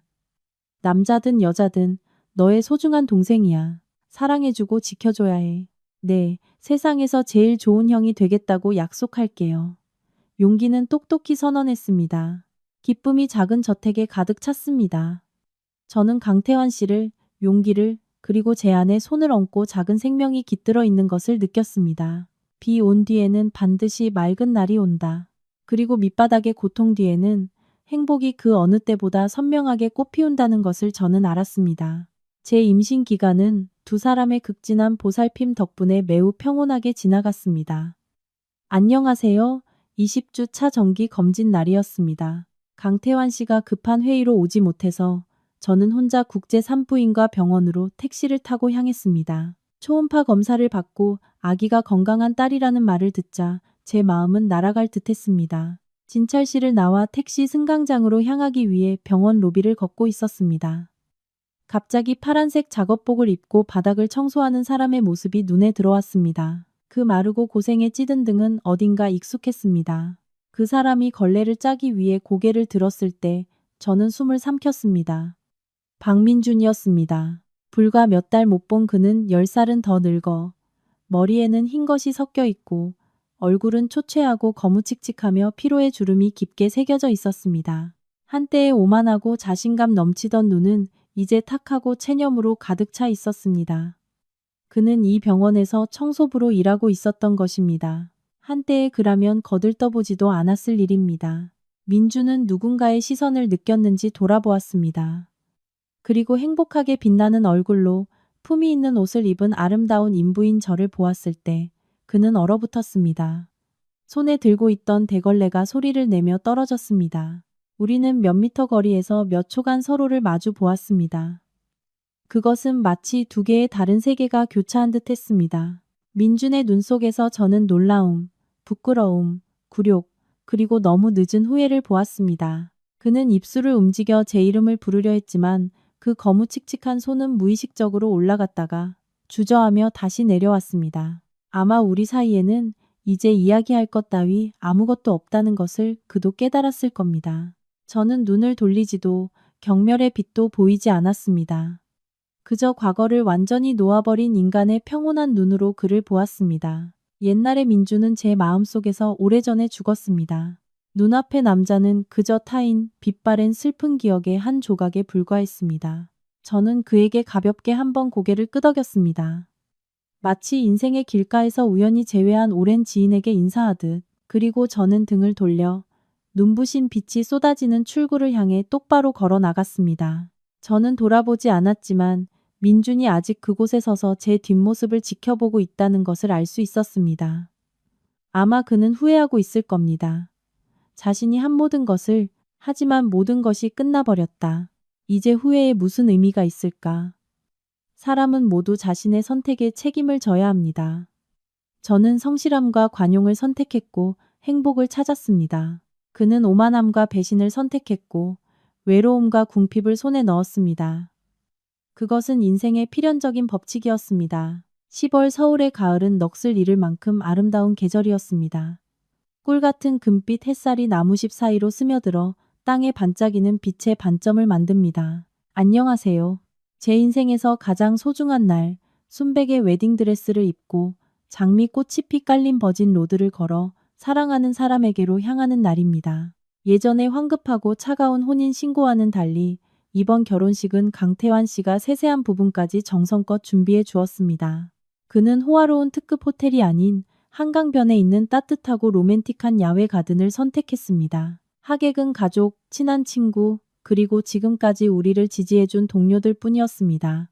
저는 거울 앞에 서서 제 모습을 바라보았습니다. 아이보리색 웨딩드레스는 심플하면서도 세련된 디자인으로 임신 중인 제 몸을 부드럽게 감싸고 있었습니다. 배는 불룩했지만 그것은 행복한 여성의 아름다움을 해치기는커녕 오히려 어머니가 될 충만함과 신성함을 돋보이게 했습니다. 대기실 문이 열리고 용기가 뛰어들어왔습니다. 그 아이는 작은 턱시도를 입고 목에는 빨간 나비 넥타이를 매 무척 늠름하고 사랑스러웠습니다. 용기는 저를 올려다보며 그 검은 눈동자를 반짝였습니다. 엄마 엄청 예뻐요. 아빠 밖에서 기다리고 있어요. 아까부터 계속 왔다 갔다 하면서 분명히 두근두근하고 있을 거예요. 저는 웃으며 그 아이의 작은 손을 잡았습니다. 그럼 작은 왕자님이 엄마를 아빠에게로 데려다 줄래? 네, 기꺼이. 용기는 큰 소리로 대답하고 그리고 제 손을 끌고 방을 나섰습니다. 에드 시런의 퍼펙트의 감미로운 멜로디가 흐르기 시작했습니다. 커다란 문이 열리고 장미의 흰색과 잔디의 녹색으로 가득 찬 공간이 눈앞에 펼쳐졌습니다. 꽃잎이 깔린 길끝에 강태환 씨가 서 있었습니다. 그는 회색 양복을 품위 있게 차려입고 있었습니다. 저와 용기가 나타나자 그의 시선은 빛났고 그 미소는 평소의 차갑고 엄격한 표정을 모두 지워버렸습니다. 용기는 저를 천천히 강태환 씨에게로 인도했습니다. 양옆에서 따뜻한 박수가 울려 퍼졌습니다. 저는 친구들의 축복의 미소와 김 집사님의 감동의 눈물을 보았습니다. 그리고 무엇보다 저를 기다리는 남자의 눈 속에 넘칠 듯한 사랑을 보았습니다. 용기가 제 손을 강태환 씨에게 건넬 때 그 아이는 진지한 얼굴로 말했습니다. 아빠 엄마랑 아기 잘 지켜줘야 해요. 만약 아빠가 엄마를 슬프게 하면 다시는 로봇 안 빌려줄 거예요. 장내가 웃음으로 가득 찼습니다. 강태환 씨는 그 아이의 머리를 쓰다듬으며 굳게 약속했습니다. 약속할게. 아빠는 평생을 바쳐 내 엄마와 너희들을 지킬 거야. 반지 교환의 순간 강태환 씨는 제 눈을 깊이 들여다보며 그 목소리는 감동으로 떨리고 있었습니다. 하늘아, 내 곁으로 와줘서 나와 용기의 부서진 마음을 치유해줘서 고마워. 이 반지는 단순한 맹세의 말이 아니야. 당신에 대한 내 사랑과 감사의 증표야. 사랑해. 저는 그가 약지에 반지를 끼워주는 것을 바라보며 행복의 눈물이 뺨을 타고 흘렀습니다. 저는 목이 메어 대답했습니다. 저도 고마워요. 제게 진정한 집과 진정한 가족을 줘서 당신을 사랑해요. 그리고 우리의 작은 가족을 푸르고 맑게 갠 가을 하늘 아래 사랑하는 사람들 앞에서 우리는 달콤한 키스를 나누고 완전하고 충만한 새로운 시작을 여기에 맹세했습니다. 동화 같은 결혼식에서 3개월 후 우리 가족은 새로운 멤버를 맞이했습니다. 딸 하나는 추운 겨울날 태어났지만 그 아이의 존재는 저택 전체에 신기한 온기를 가져다 주었습니다. 그 아이는 강태환 씨를 꼭 닮았습니다. 큰 눈동자도 높은 콧날도 하지만 보조개가 생기는 인매는 저를 닮았습니다. 의사가 하나를 제 팔에 안겨주었을 때 재계의 철인인 강태환 씨가 몰래 눈물을 훔치는 것을 저는 보았습니다. 그는 아기를 다치게 할까봐 안아주지도 못하고 그저 검지를 내밀어 그 작은 손에 쥐게 할 뿐이었습니다. 하나의 작은 손이 아버지의 손가락을 꽉 쥐고 그것은 무엇으로도 끊을 수 없는 신성한 유대가 되었습니다. 용기는 정식으로 형이 되었습니다. 그 아이는 무척 기뻐했습니다. 학교에서 돌아오면 즉시 여동생 방으로 달려가 몇 시간이고 질리지 않고 잠자는 여동생을 바라보았습니다. 용기는 스스로 기저귀 접는 법을 배우고 가재 손수건을 준비하는 등 완전히 형 노릇을 톡톡히 했습니다. 한 번은 잠든 아기에게 용기가 속삭이는 것을 보았습니다. 하나야, 빨리 커. 형이 로봇 조립하는 법 가르쳐 줄게. 형이 너를 지켜줄 테니까 아무도 너를 괴롭히게 안 할 거야. 기쁨으로 가득 찬 나날 속에서 저는 옛 지인에게서 한 소식을 받았습니다. 박민준의 어머니, 예전에 짓궂던 시어머니가 어젯밤 요양원에서 뇌졸중 발작으로 돌아가셨다는 것입니다. 그녀는 아무도 지켜보는 이 없이 외롭게 죽었습니다. 민주는 그때 어딘가 멀리서 돈벌이를 하고 있어 어머니의 임종을 지키지 못했습니다. 그 소식을 듣고 제 마음은 조금 가라앉았습니다. 이제 원망도 비난도 없었습니다. 그저 한 인생에 대한 연민만이 있었습니다. 그녀는 평생을 오만과 질투와 명예와 금전에 대한 갈망에 바쳤습니다. 하지만 마지막은 두 개의 텅 빈 손과 얼어붙을 듯한 외로움과 함께 떠나갔습니다. 저는 강태환 씨와 상의하여 익명으로 약간의 부의금을 요양원에 보내기로 했습니다. 그들이 그녀의 장례를 제대로 치를 수 있도록. 강태환 씨는 반대하지 않고 그저 제 손을 잡고 아내의 모든 결정을 존중해 주었습니다. 그날 오후 저는 집에 작은 영단에 향을 피우고 그녀의 영혼이 이 세상의 집착에서 해방되어 평안히 잠들기를 기도했습니다. 저는 이 세상에 홀로 남겨진 민준의 모습을 떠올렸습니다. 어머니를 잃고 아내와 자식을 잃고 경력을 잃고 막대한 빚을 지고 있다. 그것은 아마 그가 평생을 짊어져야 할 가장 무거운 양심의 가책일 것입니다. 저는 창밖을 보았습니다. 겨울비가 내리고 있었습니다. 인과응보란 신의 벌이 아니라 각자의 행동과 선택이 가져오는 필연적인 결과인 것입니다. 저는 과거로의 문을 닫고 제 따뜻한 집으로 돌아왔습니다. 그곳에는 용기의 웃음소리와 하나의 아, 우 하는 소리가 기다리고 있었습니다. 시간이 흘러 하나는 뒤집기를 하고 기어다니고 그리고 이제 아장아장 걷기 시작했습니다. 우리 집은 항상 웃음소리와 아이들 장난감으로 가득합니다. 강태환 씨는 약속대로 업무량을 줄이고 회사의 전략 고문 역할에 충실하며 남은 시간을 모두 가족을 위해 쓰고 있습니다. 한때의 위험 있는 태강그룹 회장이 이제 앞치마를 두르고 주방에서 딸을 위해 죽을 만들거나 정원에서 아들의 자전거를 수리하는 모습을 사람들은 종종 볼 수 있게 되었습니다. 어느 주말 저녁, 저는 주방에서 연말 만찬을 준비하고 있었습니다. 강태환 씨는 거실에서 용기에게 공부를 가르쳐주고 있었고 때때로 어려운 수학 문제에 대해 부자간의 열띤 토론이 들려왔습니다.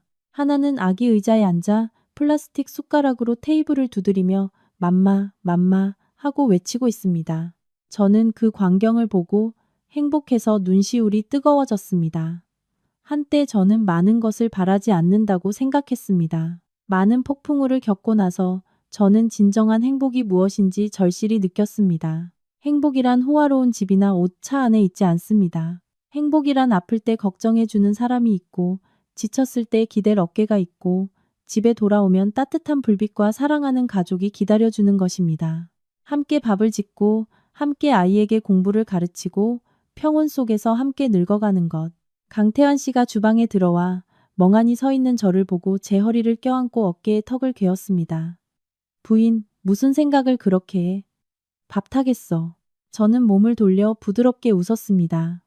나 정말 큰 이득을 봤구나 싶어서. 억만장자 남편을 얻고 덤으로 천사 같은 아이가 둘이나 따라왔으니까. 이 투자는 세상에서 제일 성공한 거래야. 강태환 씨는 웃으며 저를 자신 쪽으로 돌려 눈을 깊이 들여다보았습니다. 이득을 본 건 나야. 당신을 만나지 않았다면 나와 용기는 지금도 어둠과 외로움 속에 있었을 거야. 당신은 이 집을, 내 마음을 따뜻하게 해준 태양이야. 고마워 하느라 그는 제 입술에 살며시 입을 맞추었습니다.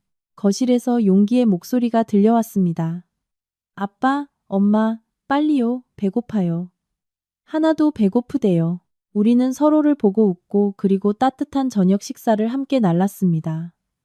돼지고기 장조림, 잡채, 그리고 김치찌개.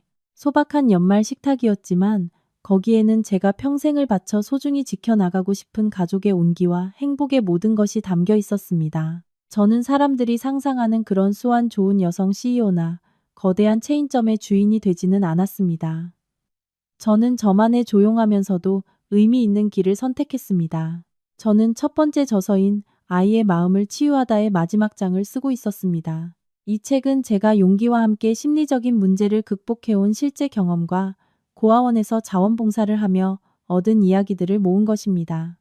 저는 육아에 고민하는 부모들에게 애정, 인내, 그리고 이해의 중요성을 전하고 싶었습니다. 잔디밭에서 떠들썩한 웃음소리가 들려와 제 생각은 중단되었습니다. 용기는 이제 키가 크고 늠름한 초등학교 3학년이 되어 2살이 된 하나를 잡기 놀이를 하고 있었습니다.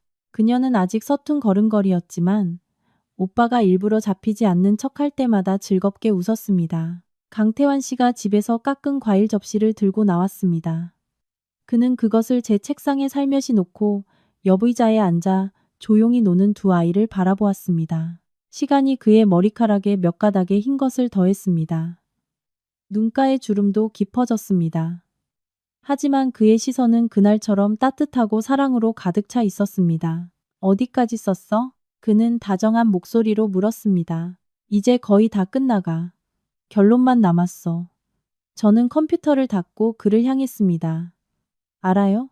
가끔 아직도 꿈을 꾸는 것 같아. 무일푼으로 집에서 쫓겨난 여자가 지금 모든 것을 손에 넣었다니. 강태환 씨는 제 손을 잡고 손가락을 깍지 꼈습니다. 그건 꿈이 아니야. 우연한 행운도 아니고. 당신의 다정함과 강인함이 가져온 달콤한 열매야. 당신은 이 모든 것을 받을 자격이 있는 사람이야. 저는 미소 짓고 그의 어깨에 머리를 기대고 가슴 가득 맑고 자유로운 공기를 들이마셨습니다. 저는 푸르게 갠 하늘과 천천히 흐르는 흰 구름을 올려다보았습니다. 인생은 저 구름과 같다. 때로는 시커먼 폭풍이 되고 때로는 맑게 개어 눈부신 햇살을 보여준다. 저는 가장 어두운 폭풍 후의 날들을 지나 오늘의 이 아름다운 맑은 날에 도착한 것이다. 앞으로의 미래에 어떤 시련이 기다리고 있을지 저는 알 수 없습니다. 하지만 이제 결코 두려워하지 않을 것입니다. 왜냐하면 제 곁에는 항상 든든한 버팀목이 있고 제 마음에는 항상 사랑과 관용의 불꽃이 길을 비춰줄 테니까. 오후에 바람이 쓰다만 책의 페이지를 살며시 넘겼습니다. 저는 눈을 감고 몸의 세포 하나하나에 스며드는 평온을 맛보았습니다. 마음은 가볍고 자유롭고 그리고 평안했습니다. 과거는 끝을 고했습니다. 그리고 사랑과 나눔의 새로운 여정이 이 앞에 찬란하고 희망에 차서 펼쳐져 있었습니다.